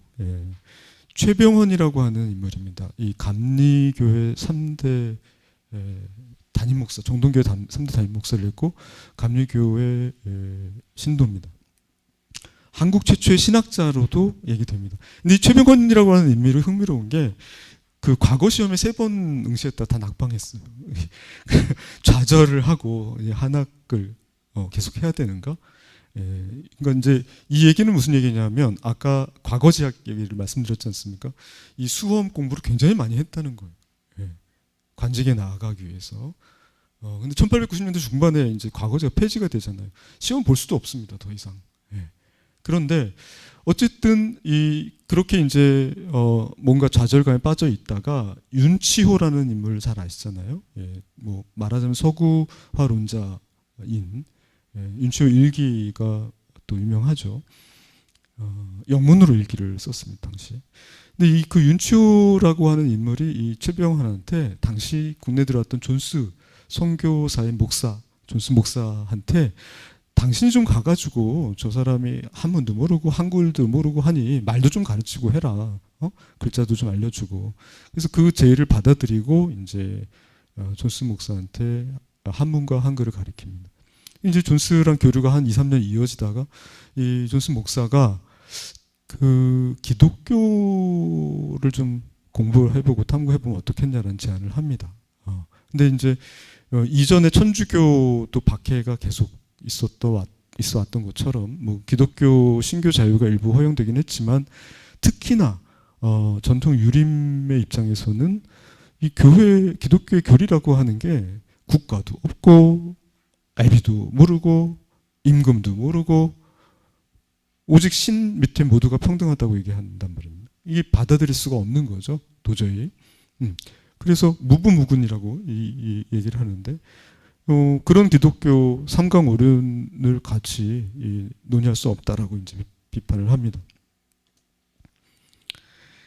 그래서 개종하는 걸 거부하죠, 최초에는. 이 지금 사진은 존스 목사 부부와 그 딸입니다. 그런데 1893년에 드디어 기독교에 입교를 합니다. 뭐 종교를 개종했다 이렇게 얘기하기는 좀 어렵고, 그러면 이제 유교가 종교 릴리전이 돼야 되지 않습니까? 그러니까 보통 회심 이렇게 얘기를 많이 하는데요. 마음을 돌렸다. 근데 이제 그렇게 된 데 이유가 있습니다. 앞에서 서양의 문명의 발달의 원인을 성화 이인재가 고대 힐랍 철학 고변에서 정치 제도 그 다음에 그 밑에 철학에서 찾았다고 했지 않습니까? 탁사는 최병헌은 종교에서 그 원인을 찾은 겁니다. 서양 문명이 발달하게 된 근본적인 원인은 기독교 종교에 있다 이렇게 본 거죠. 근데 그 과정에 이르는 길은 아까 얘기했던 것처럼 순탄하진 않았고요. 또 특히 당시에 이제 교유했던 지인들로부터 전부 다 배척받고 이제 제사도 안 지내는 놈 이렇게 이제 수많은 욕을 먹었던 거죠. 어쨌든 서양의 책들을 당시에 이제 여러 가지를 탐구하면서 기독교에 대한 공부를 시작을 했고 그 이후에 이제 1893년에는 기독교 입교를 하고 기독교 관련된 성서를 번역한다든가 번역서 그다음에 관련된 교리서 같은 것들, 논설 같은 것들을 이제 당시에 신문과 잡지에 발표를 합니다.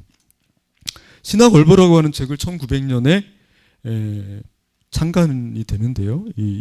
여기에 상당히 많은 글을 발표를 합니다. 그러니까 기독교 잡지, 한국 최초의 잡지가 1900년도에 이제 나왔다라고 하는 거고 매우 이제 흥미로운 사실입니다.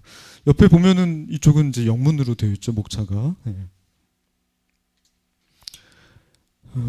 조금 회심 원인에 대해서는 말씀을 드렸고요. 이제 서양이나 동양이나 사실은 상제를 모시고 그리고 도덕과 윤리 또 인류를 사랑하는 그런 박애의 가르침이라고 하는 거는 동서가 다르지 않다. 그런데 어떻게 서양의 가르침, 동도석이라고 할 때 동양의 도는 계속 주장을 하면서 서양의 기술만 가져온다고 얘기하는데 그게 말이 안 되지 않냐. 서양의 도도 우리 동양의 도와 굉장히 유사한 점이 많고 유익한 점이 있으니까 가져다 써도 된다. 기독교를 그래서 이제 수용하게 되는 것이죠. 근데 이런 자기가 기독교를 수용하게 된 그 과정을 성산명경이라고 하는 책에 담아 놓습니다. 이 성산명경이라고 하는 책은 꿈속에서 도교와 불교와 유교를 대표하는 사람 그리고 기독교를 대표한 4명의 사람이 만나서 대화를 하는 겁니다. 대화를 서로 자신의 종교가 더 낫다고 이제 막 얘기하는 거죠. 그런 과정 속에서 이제 도교, 불교, 유교를 대표하는 상징적인 인물들이 기독교의 우수성을 깨달으면서 기독교로 개종하게 되는, 기독교를 수용하게 되는 그러한 과정을 보여줍니다. 탁사 최병헌의 글을 보면은 회갑을 맞아가지고 이런 글이 있습니다. 일찍이 유교의 명목만을 취해서 꿈길을 헤매다가 뒤늦게야 천리를 쫓아 참 진리를 괴었네. 이런 말이 있습니다. 그러니까 자신의 지난 뭐랄까요? 기독교로 들어와서 수용하게 돼서 목회자 활동을 하고 했던 과정들을 회상하면서 이제 남긴 글이죠. 성산명경 표지를 보면은 1909년에 나온 책인데 이렇게 돼 있습니다. 지금 여기 보시면은 이 도가를 대표하는 백운이라고 돼 있는데요. 이 학을 타고 신선이 날고 있습니다. 그리고 여기 삿갓을 쓴 스님이 있고요. 여기 또 밑에 사람이 있습니다. 그래서 이 지금 유교와 도교와 불교 그리고 신천홍이라고 하는 기독교를 대표하는 상징적인 인물들이 이 풍경이 좋은 성산에 모여가지고 거기서 서로 대화를 나눈 겁니다. 그 대화 과정 속에서 기독교가 정말로 대단한 종교구나라고 하는 깨달음을 얻게 된다는 거죠. 그리고 자신이 기존에 믿어왔던 종교들 그 큰 가르침이 갖고 있었던 미흡한 점들을 발견하면서 기독교에 귀의하게 된다라고 하는 과정으로 되어 있는데 이거는 마치 그 영국의 존 버니언이 쓴 철로 역정 이 번역도 1895년에 되어 있는데요.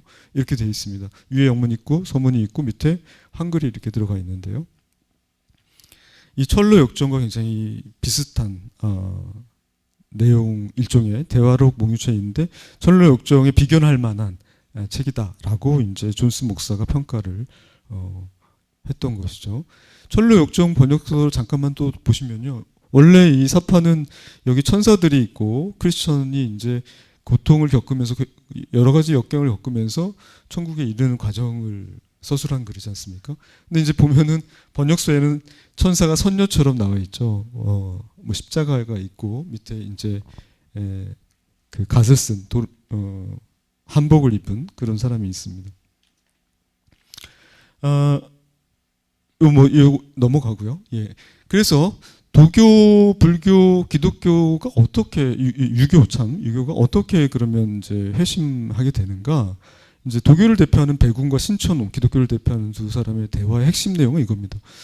육체와 영혼의 이원적인 구조에 대해서 도교는 제대로 설명을 하지 못하고 영혼 불멸설에 대한 이해를 듣고 나서 특히나 도교가 갖고 있는 가르침이 부족하다고 느끼게 됩니다. 그리고 불로장생, 또 신선불사 이런 것들에 대해서 이제 그 지적을 하는 것이죠. 신천홍이. 그래서 그 지적을 듣고 마음을 바꿔 먹게 됩니다. 그다음 불교는 이제 원각이라고 하는 인물이 상징적으로 나오고요. 신천홍과 대화를 하는데 특히 불교의 출세관적인 것이 그 인간사의 기본적인 어떤 윤리와 맞지 않는다라고 하는 이런 문제를 제기를 하고요. 그다음에 윤회와 업보라고 하는 것이 굉장히 비과학적이고 문제가 있다라고 하는 점도 지적을 받습니다. 또 창조설, 유일신이 부처는 신이 아니잖아요. 깨달음을 얻은 존재죠. 그러니까 이 창조설이 부재하다라는 것, 이런 것들을 이제 논변을 통해서 기독교로 귀의를 하게 됩니다. 가장 늦게까지 힘들었던 인물이 유교를 대표하는 진도인데요. 왜 이렇게 썼을까요? 당시에 전통 지식이라고 하는 특히 유교적 지식인들이 거의 대다수이기 때문에 실제로 탁사 최병원이 그 목회 활동을 하는데 어려움을 많이 겪었습니다. 본인이 이 회심에 이르는 과정에서도 친구들과 전부 다 절교를 해야 했었고요. 그렇기 때문에 특히나 이 진도와의 대화가 가장 늦게까지 이어집니다. 주 내용은 이제 우주 생선, 그러니까 이 신에 의한 유일신에 의한 천지가 창조되었다라고 하는 것과 태극으로부터 비롯되는 이 음양오행의 우주 생성론 과정을 비교하면서 태극이라고 하는 것은 실제로는 이치이기 때문에 이것은 뭐 주의도 격지서에서 얘기하고 있지만 이치가 어떻게 만물을 창조할 수 있는가? 창조주만이 가능한 것이지. 이제 이런 비판들을 합니다. 그리고 자연천과 자연으로서의 하늘천과 하늘과 주제천을 혼동하고 있다. 이런 이제 비판들을 통해서 유교가 갖고 있는 교리의 문제점들을 각성하게 되는 것이죠. 진도라는 인물이. 특히 인성론에 있어서는 성선설과 이제 본연과 기질로 나누는, 그리고 이런 이제 인성론의 문제점에 대해서 얘기를 하는데요. 하늘이 뭐 주신 인간에게 준 성품이라는 건 다 똑같다라고 하는데 왜 상지와 하울은 나누냐? 그런 구분은 원래 있지 않다. 이제 이런 논리를 펴니다. 그래서 오히려 유교의 논리를 가져와서 성상근, 본성이라는 건 서로 원래 가깝고 그것은 습관 또는 뭐 주어진 환경 이런 것, 교육, 경험 등을 통해서 달라진다라고 하는, 그리고 본성이라고 하는 것은 원래 선한데 마치 그것은 물이 아래로 흐르는 것과 같다. 이런 논리를 오히려 유교의 논리를 가져와서 비판을 합니다. 결국은 그래서 진도도 이 기독교로 귀의를 하게 되는 것이죠. 제가 오늘 드린 말씀을 이제 결론을 내야 될 텐데요. 근대라고 하는 것이 우리 뭐 지금 사실 대한민국의 경제 규모가 세계 10위권에 들고요. 우리의 문화가 요즘 뭐 K-팝이 전 세계 젊은 청소년들 사이에서 선풍적인 붐을 일으키고 있습니다. 근데 그게 단순히 그냥 노래를 잘해서 음악이 시류에 맞아서일까요? 저는 그렇지 않다고 생각합니다. 거기에는 문화적인 뭔가 축적된 힘이 있는 것이죠. 가사를 보아도 뭔가 우리만의 어떤 특색들이 있습니다. 그래서 저는 제가 이렇게 서구로부터 근대화 과정을 서구 중심으로 삼고 했던 것들에서부터 벗어나서 주체의 입장에서 우리의 근대 과정을 다시 이해해야 된다라고 하는 것을 말씀을 드릴 수가 있고, 서구의 이성 중심이었던 근대 세계관이라고 하는 것과 비견해서 우리의 어떤 전통 속에서 양지와 뭐 양능 또 공맹유학에서 얘기했던 이런 부분들 단순한 공통점이 아니라 여전히 우리의 문화적인 어떤 친연성을 갖고 있는 자원들을 활용할 필요가 있지 않나라는 생각도 해보고요. 그리고 요즘 우리가 갖고 있는 어떤 진리 가치의 문제들이 굉장히 이제 별 현실에서의 효능이 없지 않습니까? 효용성을 못 느끼지 않습니까? 예전은 우리가 왜 존재하고 그리고 우리는 어떻게 살아가야 되는가에 대한 근원적인 질문을 던졌다. 요즘은 그런 질문을 왜 하지? 먹고 살기도 바쁜데 거의 바뀌어가고 있습니다. 이 이제 일종의 과학주의의 영향으로 볼 수도 있는데 현상에만 관심을 갖습니다. 그런 현상을 일으키는 원인에 대해서 별로 묻지 않습니다. 과학도 경제도 경영, 과학도 기초과학보다는 응용과학, 실용과학에 더 관심이 많습니다. 돈 되는 게 중요하다는 거죠. 시장의 논리는 모든 것을 판단하고 있습니다. 그렇게 되어서는 안 될 것 같습니다. 이래서 여기에 모인 여러분들이 굉장히 소중합니다.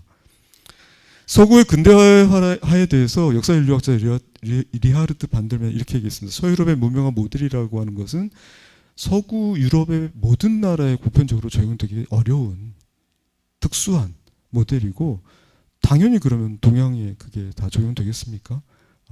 그래서 이런 이 근대가 만들어 놓은 일종의 어떤 세계에 대한 그리고 여전히 우리가 서구 마음속에 갖고 있는 서구 중심적인 그런 사고들로부터 조금 벗어나는 게 필요하지 않을까라는 말씀을 마지막으로 같이 드립니다. 예, 오랜 시간 경청해 주셔서 감사합니다. 고맙습니다.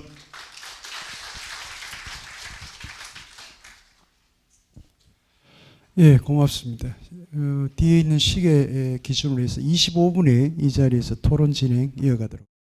예, 지금부터 2부 토론 진행하도록 하겠습니다.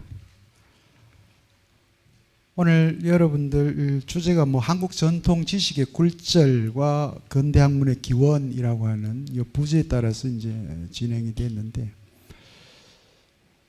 실제 여러분한테는 우리가 지금 학문이라고 썼을 때 저는 사실 이 학문을 아까도 주역에서부터 중용, 대학, 기타 등등해서 이 학문이라고 이렇게 할 때 저는 학생들한테 학문을 저는 개인적으로 이렇게 풀었습니다. 오늘 경전에서 나오는 고전에서 나오는 그 학문도 다 같은 의미이긴 합니다만 결국 학문이라고 하는 것은 물음을 배우는 것이다.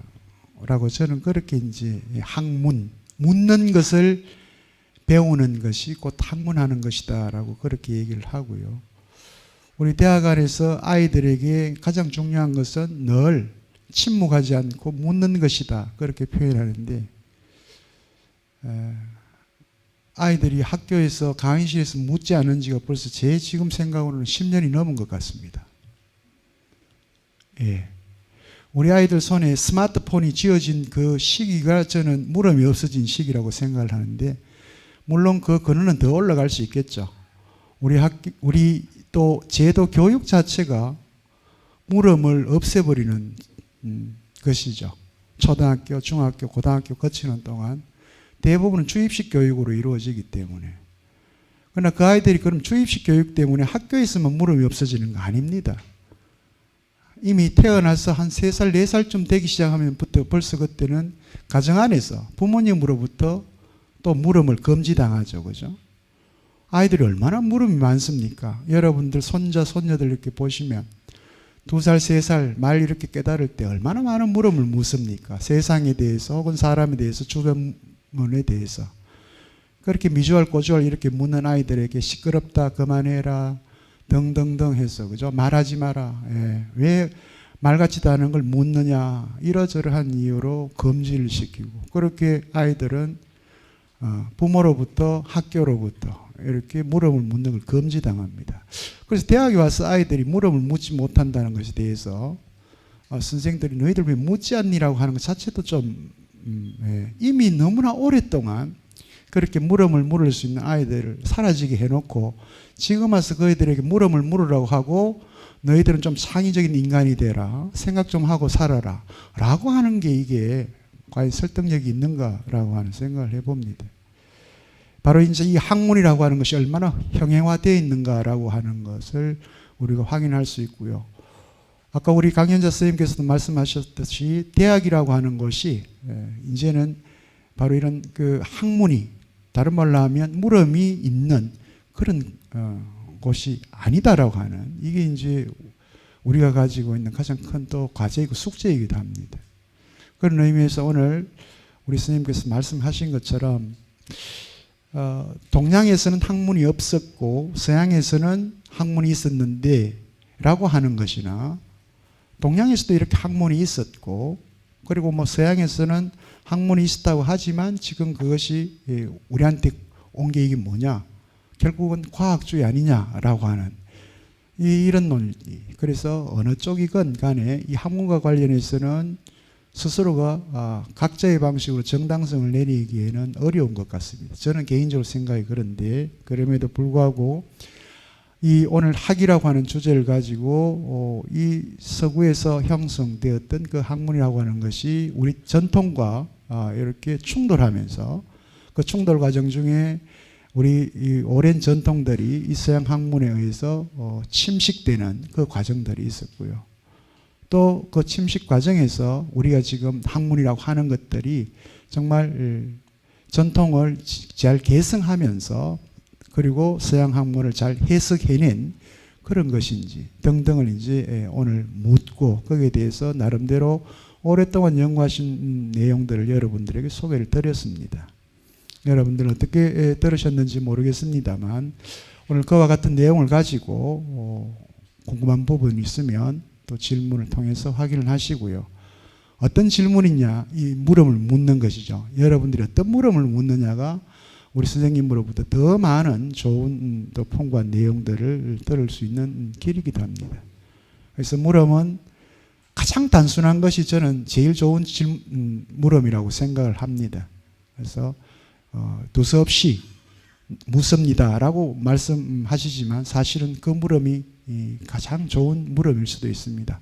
지금부터 우리 선생님들 질문해 주시고 좋은 답변을 받아보시기 바랍니다. 예, 질문 받겠습니다. 오늘 불빛이 굉장히 강하네요. 예, 제일 뒤에 계신 선생님 먼저 질문 받겠습니다.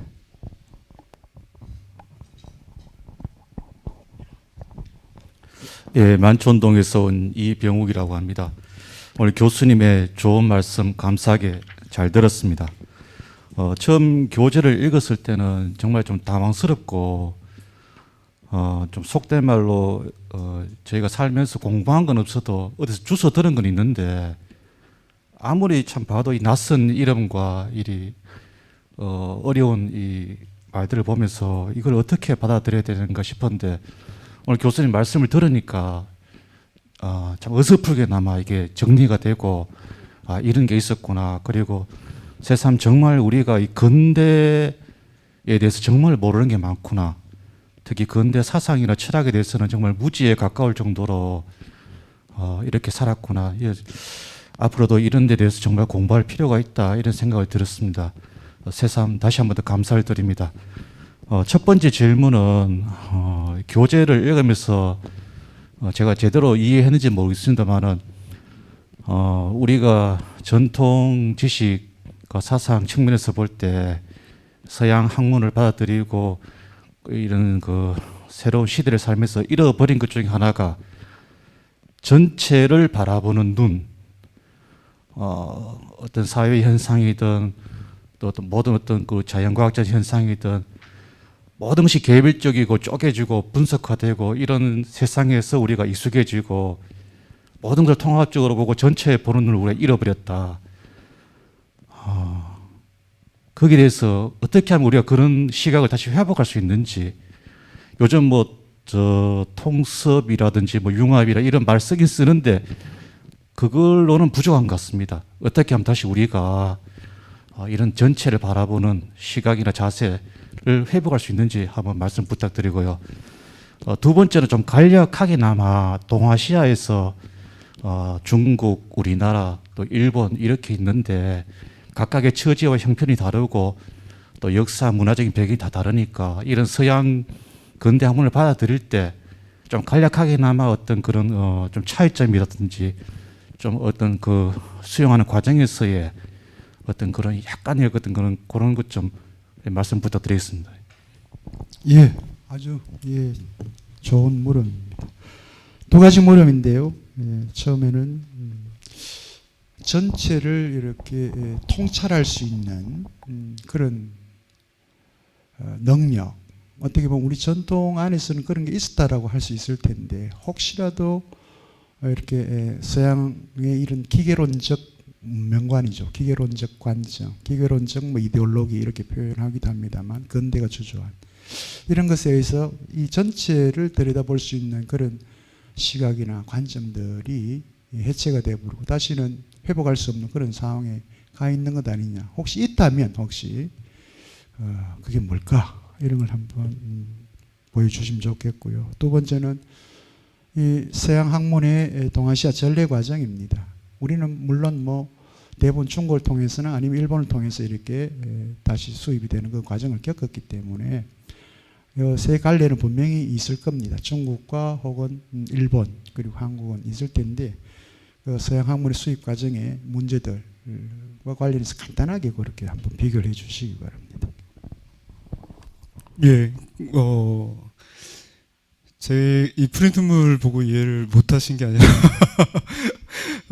상당한 이해를 갖고 오늘 강연에 오신 게 아닌가 오히려 그런 생각이 들었습니다. 질문을 접하면서 중요한 질문을 해주셨고요. 전체를 보는 그러니까 이제 그 근대 학문의 특징 중에 분과와 전문화, 세분화라고 하는 대학의 학제도 그렇게 되어 있고요. 뭐 최근에는 이제 중고등학교에서 문이과를 통합하는 오히려 이런 이제 시도들이 이루어지고 있습니다. 이제 그런 게 필요한 시대가 됐다는 거죠. 사회적인 요구가 일어나고 지금 말씀하신 그 질문의 의도도 그런 문제의식의 결을 같이 한다고 생각을 합니다. 어떻게 하면 세계를 전체를 같이 보는 눈을 기를 수 있는가? 저는 사실은 인문학이 그 방법이라고 생각을 합니다. 과학은 사실은 나눠보죠. 개별 현상들을. 그리고 또 우리가 또 보기를 보고 현미경으로 보는 것처럼 가장 작은 단위까지 나눠서 보려고 합니다. 그 속에서 발견되는 어떤 생물학적인 또는 과학적인 뭐 요즘 특히 뭐 유전체 연구도 많고요. 의학적인 지식도 있겠지만은 그건 하나의 어떤 학문적인 특성입니다. 그렇게 해서 어떤 성취를 얻을 수 있는 분야가 있고 그러나 그런 것을 연구하는 그 주체 인간의 문제 그리고 그 연구가 결국은 우리 사회에 우리 인류에 어떻게 기여할 수 있는가라고 하는 문제에까지 나가야 되겠죠. 뭐 요즘 최근 인공지능이나 뭐 AI 얘기를 많이 하지 않습니까? 뭐 챗GPT 얘기하면서 정보 컴퓨터의 연사 능력이 인간이 뭔가 질문을 던지면 이제 답을 다 해줍니다. 사람이 하는 것보다 훨씬 더 빠르게. 오히려 못하는 게 아주 미세한 예를 들면 여기 구석에 먼지를 닦아다 이런 거는 로봇이 아직 그 기술까지 쉽지 않습니다. 반대로 전문가가 해내던 영역들은 기술 발전으로 컴퓨터가 대체합니다.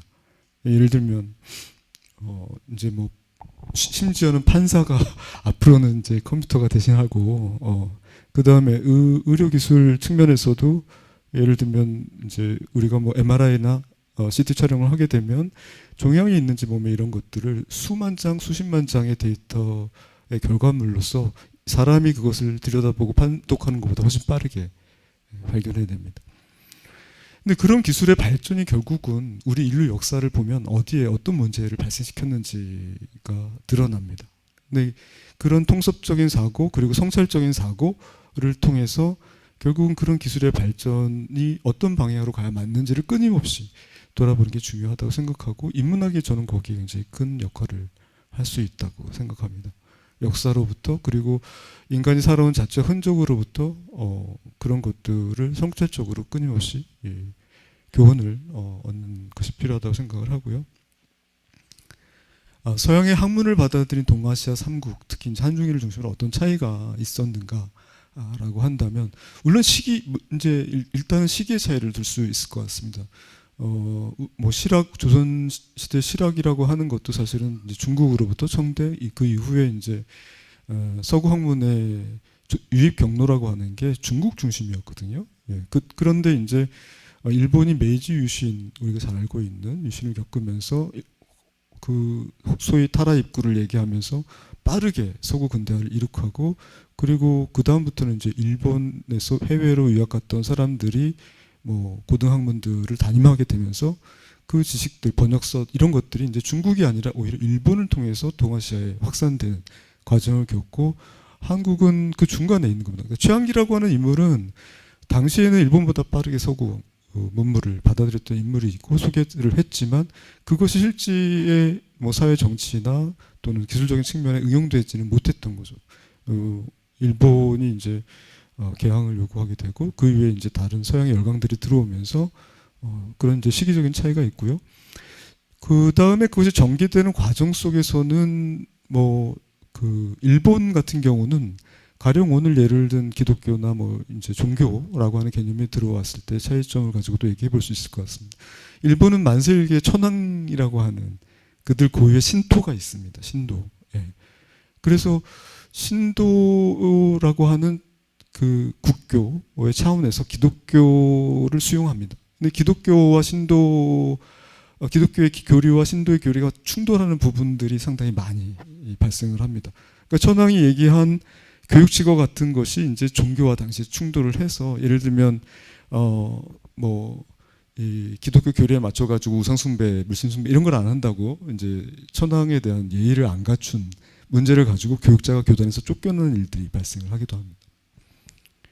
뭐 그런 것들을 들 수 있고 그리고 이제 그런 종교의 차원에서도 이제 신도가 중심이 되고 또 이 조선 같은 경우는 대한제국기를 거쳐 가지고 총독 식민지 일제 식민 강점기를 겪게 되지 않습니까? 그 과정에서 이제 식민 정책의 일환으로 그 수용되는 어떤 기술교육 중심의 그리고 고등교육은 사실은 또 일본으로부터 파견된 관학자들에 의한 관학이 경성제국대학이 1925년 생기면서 이제 뭐 법문학부, 의학부, 철학 뭐 이런 이제 분과 학문들이 그래서 교육이 되기는 하지만은 제한되고 또 일본 관학이 일본이 수용한 학문들이 말하자면은 한국에 많이 이제 소개되고 입문을 타게 되는 그래서 독일 관념론이 이제 일본에 유행하게 되면 그것이 다시 한국에 유행하게 되는 이런 시차를 두고 이런 현상들이 발생을 하게 됩니다. 중국 같은 경우는 뭐 대표적으로 이제 근대 계몽사상가인 양치차오를 들 수가 있을 텐데요. 양치차오 같은 경우도 이제 그 변법 실패 이후에 망명을 해서 일본에 한동안 머뭅니다. 그러면서 일본에 들어와 있는 다양한 이제 서구 과학 관련된 또는 학술 관련된 이론서들을 번역 소개해가지고 중국의 근대 계몽을 위한 노력들을 많이 하죠. 신문도 장관하고 남긴 저술도 상당합니다. 심지어 그 양계초의 은비실 문집이라고 하는 것은 1900년대 초반에 한국의 근대 학교의 교재로서도 교과서로 써도 된다라고 하는 정도의 지식인들 사이에서는 호평이 있었습니다. 뭐 자유서도 마찬가지고요. 그런데 이 양계초의 학문 편력을 보더라도 알 수 있는 것은 이제 그 초기에는 예를 들면 도덕 같은 것을 가지고 공덕과 사덕, 그러니까 새로운 문명을 받아들이면서 나아가는 주체로서의 신민을 얘기할 때 도덕 개념을 전통에 의지해 가지고는 안 된다라고 부정을 많이 해요. 네. 그러면서 공덕과 사덕을 나누죠. 도덕이라고 하는 것은 개인의 어떤 측면에만 모는 것이 아니라 이제 국가 사상이 들어가야 된다라고 하는 관점을 가지고 공덕을 얘기를 하는 겁니다. 사덕과 공덕을 분류해 가지고 전통의 유학이라고 하는 거는 너무 사덕에 치중했다 이런 이제 관점의 얘기들을 많이 합니다. 근데 나중에 이제 그런 자신의 전통 학술에 대한 그 의견들을 일부 수정을 하면서 또 더 큰 변화는 정치 사회적으로는 이제 중국이 공산주의화되는 과정 속에서 그 뭐 여러분도 잘 아다시피 이제 그런 종교적인 문제 같은 경우는 심지어 종교는 아편이다라고 하는 막스의 이제 교리 논리를 따라 가지고 배척하게 되는 이런 운동들이 발생하는 등 뭐 좀 정치적인 여건에 따른 사회도 또 빼놓을 수 없는 서학을 수용하는 데 나타나는 특색이라고 이렇게 얘기할 수 있을 것 같습니다. 예. 예, 이 선생님 충분한 답변이 됐는지 모르겠습니다. 예, 고맙습니다. 예, 또 다른 질문 있으면 받겠습니다. 예, 제일 뒤에 계시는 선생님. 선생님 강의 잘 들었습니다. 네, 간단한 거 하나 질문하겠습니다.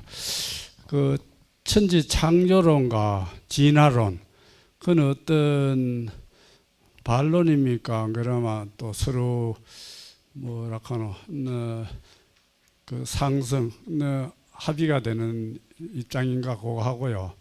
또 하나 또 강의가 진도가 좀 빨라요. 어떤 들었는데 보니까 불교에서 뭐 인과응보, 윤회 사상에 불만이 느껴 기독교로 개종했다 이런 말씀이 잠깐 나오는데 그게 이제 뭐 어떤 아주 단편적인 그런 사례가 있겠는데 그게 어떤 연유에서 나왔는고 해명을 좀 해주시면 좋겠습니다. 예. 두 번째는 아까 최병헌 선생의 작품과 관련된 얘기고요. 첫 번째는 뭐 이게 또 사실 너무 뻔한 내용이지만 또 지금도 여전히 너무나 중요한 얘기이기도 하죠. 창조설이냐 진화설이냐 라고 하는데 뭐 일단 선생님께서 설명할 수 있는 부분까지만 예. 설명하시면 될 것 같습니다. 종교학 전문가는 아니지만 제가 최근에 이제 그 한국의 기독교 수용 과정, 종교 개념 수용 과정과 관련된 연구를 조금 진행을 했습니다. 그 신문 잡지를 통해서 보니까 1920년대에 상당히 많은 논쟁이 소개가 됩니다. 첫 번째가 이제 과학과 종교. 지금 말씀하신 문제가 바로 그런 건데요.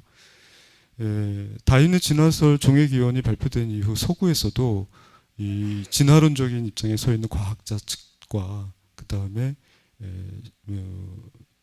신앙, 기독교 신앙을 교회 측의 대립이 있었습니다.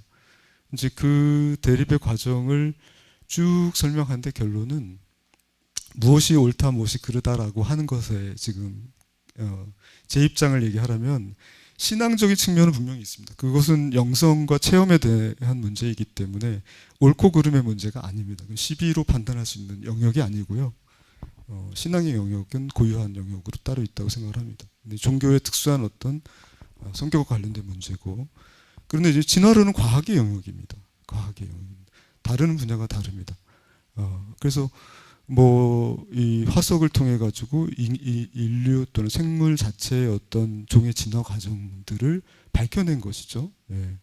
근데 사실 그 이전에 그러면 뭐가 그런 거를 그런 종이 처음 탄생한 건 뭐 때문에 그런 거? 그건 모르죠. 그거 과학의 영역이 아닙니다. 과학은 거기에 대해서 말하지 않습니다. 다만 현재까지 과학 기술로 검증 가능한 수준에서는 이 종의 발전이라고 하는 것을 이런 방식으로 설명할 수 있다라는 겁니다. 근데 그 기독교가 수용되는 과정 속에서 이 종교와 과학 간의 전쟁이라고 또 얘기된 정도의 논설들이 1910년대, 20년대도 굉장히 활발하게 기사, 뭐 조선동화 신문에도 실립니다. 지금도 논란이 되고 있죠. 근데 굳이 논란할 필요 없다고 저는 생각을 합니다. 그 두 개는 원래 영역이 다른 것이고, 종교와 과학의 영역, 그래서 서로 주장하는 세계관의 차이가 다를 뿐입니다. 그거를 한쪽 일방만 옳다 이렇게 얘기하는 거 옳지 않다고 생각을 하고요. 제가 좀 전에 이제 두 번째 질문과 관련해서 불교 말씀을 하셨는데 첫 번째 질문과도 연결되는 겁니다. 2월 달에 제가 스페인 말라가 대학에 잠깐 가서 특강을 한 적이 있습니다. 종교 간의 대화라고 하는 주제로 얘기를 요청을 받았기 때문에 이 성산명경에 나오는 유불도 선교와 기독교의 대화를 소개를 해줬습니다. 강연이 끝나고 나서 학생이 묻습니다. 그러면 선생님은 어떤 종교가 가장 우수하다고 생각하십니까? 이렇게 묻는 거예요. 궁금했겠죠, 당연히. 여기서는 이제 그 탁사최병원 선생은 당연히 기독교의 종교적 우월성에 대해서 얘기하고 변증했으니까요. 뭐 또 스페인이 기독교 국가이기도 하고, 저는 철학 전공자고 무신론자입니다 라고 답을 했습니다.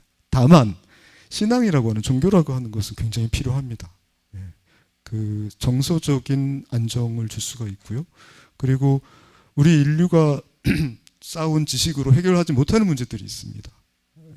그 문제에 인문학이 답을 줄 수도 있지만 종교가 또한 영역에서 역할을 할 수 있다고 저는 생각을 합니다. 그래서 종교가 그런 해독도 있습니다. 또 그 두 사회적인 어떤 현상들, 종교적인 현상들에 대해서 관심을 갖고 지켜볼 필요가 있다는 생각이 들고요. 불교의 인과응보와 윤회에 승복했던 원각의 문제는 이런 겁니다. 그러니까 불교에서는 이제 선업을 쌓으면 나중에 인간으로 태어나고 악업을 쌓으면 뭐 지령이나 이제 축생이라고 얘기를 하잖아요. 윤회설이 있고 업보와 관련된 건데. 근데 기독교 교리에서는 모든 뭐 생물을 신이 만들어낸 거지 않습니까? 그러니까 그 윤회설의 선업을 쌓아서 다음으로 인간이 다시 뭐 돼지로, 가축으로, 강아지로 태어난다는 게 말이 안 된다고 부정하는 겁니다. 그 서로의 교리가 안 맞는 거죠. 예. 기독교 교리에서 볼 때는 그런 불교의 윤회설이라고 하는 것이 굉장히 당시 뭐 기독교도 이제 이 종교와 과학 논쟁을 통해서 과학적인 형식을 띠려고 굉장히 많이 노력을 합니다. 그러니까 과학을 인용해서 예컨대 기독교 성경에 나타나는 여러 비과학적인 신이한 기적들이 있습니다. 이런 것들을 당대 과학 수준에서 이해한 걸로 설명하려고 하는 노력들을 하거든요. 그러니까 그런 관점에서 볼 때 이 불교에서 얘기하는 윤회, 업보설 뭐 이런 것들의 비과학성을 비판하게 되는 것이죠. 그리고 이런 종이라고 하는 것이 모두 조물주가 만들어내는 것인데 다시 뭐 이런 윤회한다라고 하는 것은 또 영혼불멸설의 입장에서 볼 때는 말도 안 되는 거거든요. 예, 그런 측면에서 이제 윤회설과 또 영혼불멸설의 입장에서 비판을 하고 부정하는 겁니다. 예. 예. 혹시 충분한 답변이 됐는지 모르겠습니다. 사실은 그 엄밀한 의미에서 보면 이 네 개의 종교라고 표현했습니다만 종교로 성립 가능한 건 그리스도교밖에 없죠.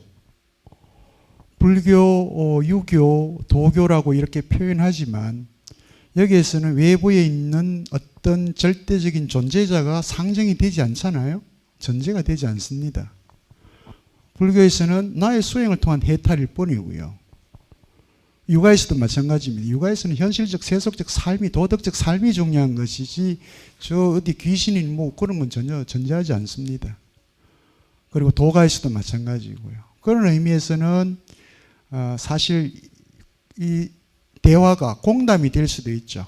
그러나 그리스도 같은 경우는 외부에 존재하는 어떤 절대적 유일자를 이렇게 전제하기 때문에 창조자로서 가능하죠. 이제 그런 의미에서 이 대화는 사실은 설정 자체도 저는 아까 이제 선생님께서 이렇게 강연하실 때도 저게 과연 대화가 가능한 일일까? 예. 저는 이제 그런 생각도 하긴 했었습니다만 또 종교를 갖고 있는 분들 중에 예를 들면 이 최병헌 목사님 같으신 경우는 감리교이시잖아요. 그리스도교는 이미 오랫동안 역사적 과정에서 자기 변화를 일종의 자기 진화를 하게 됩니다.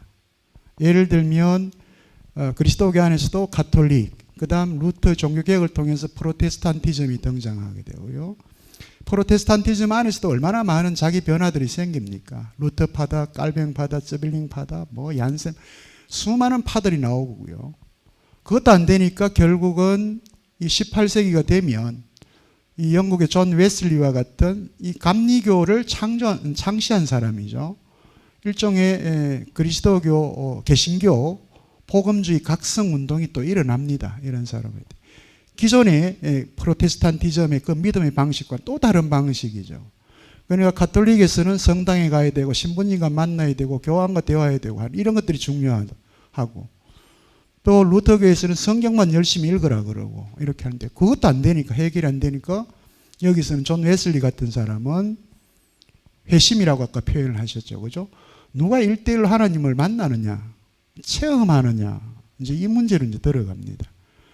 그러니까 실제 북미를 통해서 우리 한국에 들어온 이 개신교들은 대부분 바로 이 개신교 복음주의 각성운동에서 이루어지는 이제 체험을 가장 많이 강조를 하게 되죠. 그러다 보니까 또 수많은 이제 이단들이 생기게 되는 이유도 바로 거기에 있습니다. 내가 체험했다 하나님 봤다가 되니까 내가 곧 하나님 아들이다 라고 주장하는 이상한 사람들이 나오게 되는 거고, 이 종교라고 하는 것이 자기의 원래 그 정상적인 올바른 방법을 찾아간다는 게 참 힘든 부분이죠. 그것도 그리스도교 내에서도 자체적으로는 계속 이렇게 자기 운동을 통해서 변화하고 새롭게 만들어가는 이제 그런 과정이긴 합니다. 원래 존 웨슬리가 이 감리교라고 하는 걸 만들 때는 매우 엄격한 그런 독실한 신앙심을 강조했던 그런 교회죠. 감리교회가. 근데 그 안에서도 또 웨슬리 스스로도 원하지 않았던 또 수많은 파들이 생겨납니다. 웨슬리가 세운 그 감리교 안에서도. 이런 과정을 보면서 웨슬리가 정말 힘들구나. 본인 스스로 그렇게 이제 얘기를 했다고 하기도 하죠. 예. 그래서 우리 이 최병헌 선생 같은 경우는 어떻게 이제 그 감리교를 또 이제 본인들이 받아들였고 어떻게 이제 회심했는가 하는 거. 그 회심의 과정들은 본인의 체험이기 때문에 그 체험을 중심으로 이야기할 수밖에 없는 그런 문제들은 이제 내부적으로 갖고 있는 것 같습니다. 천지창조 진화와 관련해서는 최근 우리 한국 사회에서는 이쪽 영역에서는 많은 분들이 소위 말하는 과학과 종교의 대화를 이제 계속 시도를 하고 있죠. 사실은 80년대부터 이 종교와 과학의 대화를 한국 사회에서도 계속 대화를 해왔었습니다. 천체 물리학을 하시는 분, 뇌과학을 하시는 분들이 과학적인 방식을 가지고 이 창조론 혹은 진화론을 설명하려고 하기도 하고요. 또 이 조직신학 하시는 분들 중에서는 신학적 차원을 가지고 창조론과 진화설을 함께 설명을 하면서 어떻게 우리는 함께 할 수 있는가 이런 대화들을 많이 지금 하고 계시죠.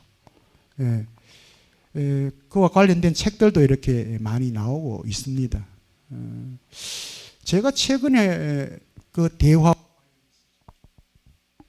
관련해서는 예전에 우리 계명대학교 철학과에 계셨던 강영한 교수님하고 서울대학교 전체물리학부에 있는 우종학 교수가 대화라는 이름으로, 그러니까 과학과 종교의 대화죠. 일종 그리스도교 이 창조론과 진화론과 관련된 그런 대화를 이렇게 해서 책으로 낸 경우도 제가 보긴 했습니다만, 많은 요즘 젊으신 과학자 혹은 신학자 분들도 이렇게 해서 활동을 많이 하고 있는 것 같아요. 예. 또 다른 질문 있으면 받겠습니다. 예, 선생님.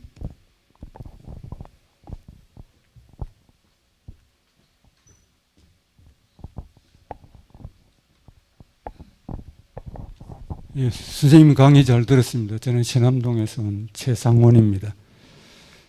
1쪽 페이지에 말입니다. 학문의 목적은 천도를 깨달아 인도를 실행하는 것이라고 배웠습니다. 선생님이 이야기하신 1쪽인데, 우리는 지난 시간에 여행 가기 전 성학 10도라 하는 것을 우리는 그날 강의를 들었습니다. 그렇다면 태계 선생님의 성학 10도를 배운 선조 임금을 무식한 제가 잘못 깨달았겠지만, 성학 10도를 배우신 선조 임금님은 성학 10도를 깨달아서, 물론 태계 선생님이 국민들한테 정치를 그렇게 펼치라고 했는 줄 알고 있는데, 우리가 생각하는 선조 임금님은 결코 훌륭한 임금님이 아니시단 말입니다. 그리고 남한산성에 있는 인조 임금, 삼조 구배도 하신 선조 임금이나, 그리고 고종 임금님 같으신 분들은 결코 학문이 잘못 배워서 그걸 좋은 선생님을 못 만나서 그런 건 아니라고 생각하거든요. 보통 우리들은 좋은 선생님 밑에 좋은 제자가 난다고 했는데, 그 임금님들은 좋은 선생님이 분명 없지는 않았을 건데 국민들한테 하신 정치는 우리가 생각할 때는 아니라고 보는데, 선생님의 견해는 어떠신가? 그거 한 가지 하고, 두 번째는 아까 이재성 선생님이 질문 없는 아이들이라고 했는데, 우리들은 학문을 대신 제가 고등어로 대신 비교를 하겠습니다. 우리가 고등어를 살락하면 싱싱한 고등어는 부산 자갈치 시장에 가면 됩니다. 그러나 우리가 영남 지방에 있는 사람들은 안동 강고등어를 더 좋아합니다. 왜 그럴까요? 그거는 싱싱한 고등어를 먹으면 좋은지는 알지만 거기는 스토리가 없단 말입니다. 그래서 우리가 여기 학문을 배우러 조금이라도 오는 이유는, 시간을 내어서 오는 것은 선생님의 좋은 스토리나 아니면 이런 이야기를 듣고 싶어서 온다 이 말입니다. 그에 대한 선생님의 견해를 듣고 싶습니다. 예, 예, 설명 바로 해주십시오. 저의 스토리 두 번째 질문의 본의가 뭔지를 정확하게 이해를 못해서 제가 선뜻 답변드리긴. 네. 그러면 첫 번째부터 먼저 좀 말씀드리겠습니다. 선조, 인조, 역대 조선의 왕들, 연산도 있고요. 이제 세종이나 영종조 같은 성군으로 불리는 제왕도 있습니다. 유교에 제가 지금 강연에서 말씀드렸던 대학이라고 하는 책 자체가 사실은 제왕학과 관련된 겁니다. 경물치지로부터 수신제가 지국 평천하까지 나아가는 군주가 어떻게 해야 되는가? 그러니까 군자라고 하는 것 용어 자체가 원래 이제 인격적으로 완성된 사람이란 뜻도 있지만 성인, 성현 이런 걸 지시하기도 하지만은 군주를 지칭하기도 합니다. 그러니까 대학에서 그 대학이라고 하는 것에 관련된 굉장히 중요한 주석 중에 하나가 대학연의라고 하는 책이 있습니다. 그 대학연의가 끊임없이 조선 왕조 이 시대 내내 경연에서 강연이 됐습니다. 그 대학 연의는 대학의 경구들에 대해서 중국의 역대의 정치적인 어떤 사건이나 이 일화들을 쭉 부기를 하면서 왕이 성찰할 수 있는 어떤 지침을 주는 것이거든요. 그래서 아마 그 가장 경연에서 많이 활용된 책 중에 하나일 겁니다. 그러니까 끊임없이 신하들은 경연이라고 하는 장소를 통해서 왕이 이 성군이 되도록 간언을 합니다. 그리고 함께 강독하고 토론하는 과정을 만약에 왕이 조금이라도 게을리할 것 같으면은 나무랍니다. 그래서 조선이라고 하는 왕조가 500년 동안 유지될 수 있었던 이유 중에 하나도 그런 경연과 간언, 정치 제도 시스템에 기초했기 때문이라는 평가가 이루어지는 것이고, 정치를 왕이 혼자 잘못하는 게 아닙니다. 끊임없이 이 잘못된 정치를 하게 되면 직언을 하죠. 도끼 들고, 심지어 지방의 유림 일개 선비가 궁궐 앞에 돗자리를 깔고 도끼를 옆에 놓고 왕한테 상소를 하던 전통이 있습니다. 아마 그런 전통이 우리 현재의 정치 현실에도 일부 반영되는 게 아닌가. 우리는 실제 그런 불의를 보면 참지 못하는 옳고 그름을 판별하려 하는 그런 문화적 특성이 저는 역사적으로 축적되어 왔다고 생각을 합니다. 그래서 실제로 꼭 우리 선조뿐만 아니라 서양에서도 마찬가지입니다. 그런 좋은 종교적인 가르침이나 또는 스승을 가까이 두었다 하더라도 실제 정치적인 관계와 동학이 유지되고 움직이는 또 나름의 동력이 있다라고 하는 것이죠. 그게 정치학의 문제입니다. 관심 갖는. 그래서 이 도덕 규범과 윤리적 인간적인 어떤 철인 정치를 강조했던 어떤 의미에서 그런 유교의 가르침이라고 하는 것이 반드시 현실 정치에서 올바로 실현되지 못했던 역사적인 사실도 부정할 수는 없다. 예.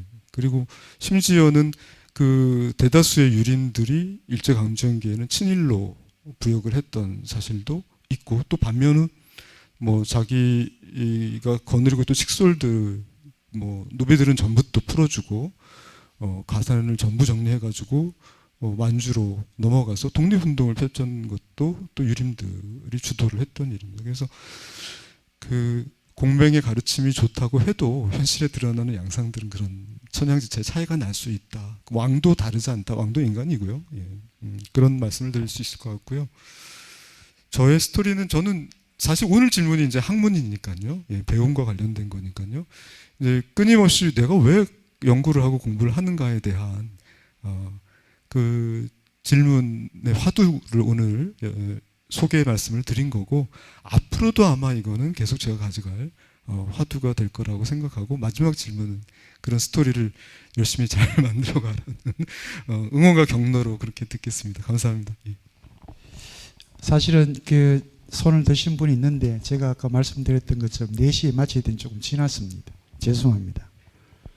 예, 오늘 이렇게 제가 조금 마무리를 해야 될 것 같은데, 마무리 멘트는 제가 이렇게 해드리겠습니다. 우리 강희재 선생님 제일 마지막 뒷부분에 있는 문단 첫 번째 문장입니다. 불의는 참아도 불이익은 참지 못하는 지금 우리의 모습입니다. 방금 조선시대 그 선비들은 불의는 참지 못한다 그랬습니다. 왕 앞에서도 도끼가 자루 갖다 놔놓고 나 죽여라 하고 직언을 했던 그런 선비의 의기가 사라진 지 오래입니다. 우리 사회는 수많은 정의가 필요한데도 불구하고 정의에는 모르쇠 눈을 감고 나의 이익과 관련해서 내가 손해를 볼 것인지 이익을 볼 것인지만 관심을 갖고 있는 현재 우리의 삶, 이런 삶 속에서 조선이든 그것이 아니면 중국 사상이든 전통에서 이 학문의 영역에서 소위 선비라고 하는 사람들이 혹은 성리학자라고 하는 사람이 조자학자라고 하는 사람들이 보여줬던 그 모습, 그건 과연 현재 어떤 의미로 남아있을까, 이건 한번 생각해 볼 수 있는 그런 시간이었으면 좋겠습니다. 예, 오늘 학이라고 하는 이 주제를 가지고 발표를 해주신 우리 한림과학원의 이행훈 교수님 긴 시간 발표해 주시고 여러분들에게 좋은 답변 주신 이 교수님께 여러분 큰 격려의 박수 한번 부탁을 드립니다. 예, 다음 시간에는 인천대학교의 김윤경 교수님을 모시고 미발이라고 하는 또 이 성리학에서 아주 중요한 하나의 핵심 개념입니다. 이 개념을 가지고 또 여러분들 찾아뵙도록 하겠습니다. 지금 날씨가 너무 좋습니다. 그죠? 요즘. 예, 아주 뭐 전형적인 5월의 날씨입니다. 이 즐거운 날씨를 좀 즐기시는 그런 시간도 되시길 바라고요. 다음 주 이 시간에 또 건강한 모습으로 여러분들 이 자리에서 뵙도록 하겠습니다. 안녕히 돌아가십시오. 고맙습니다.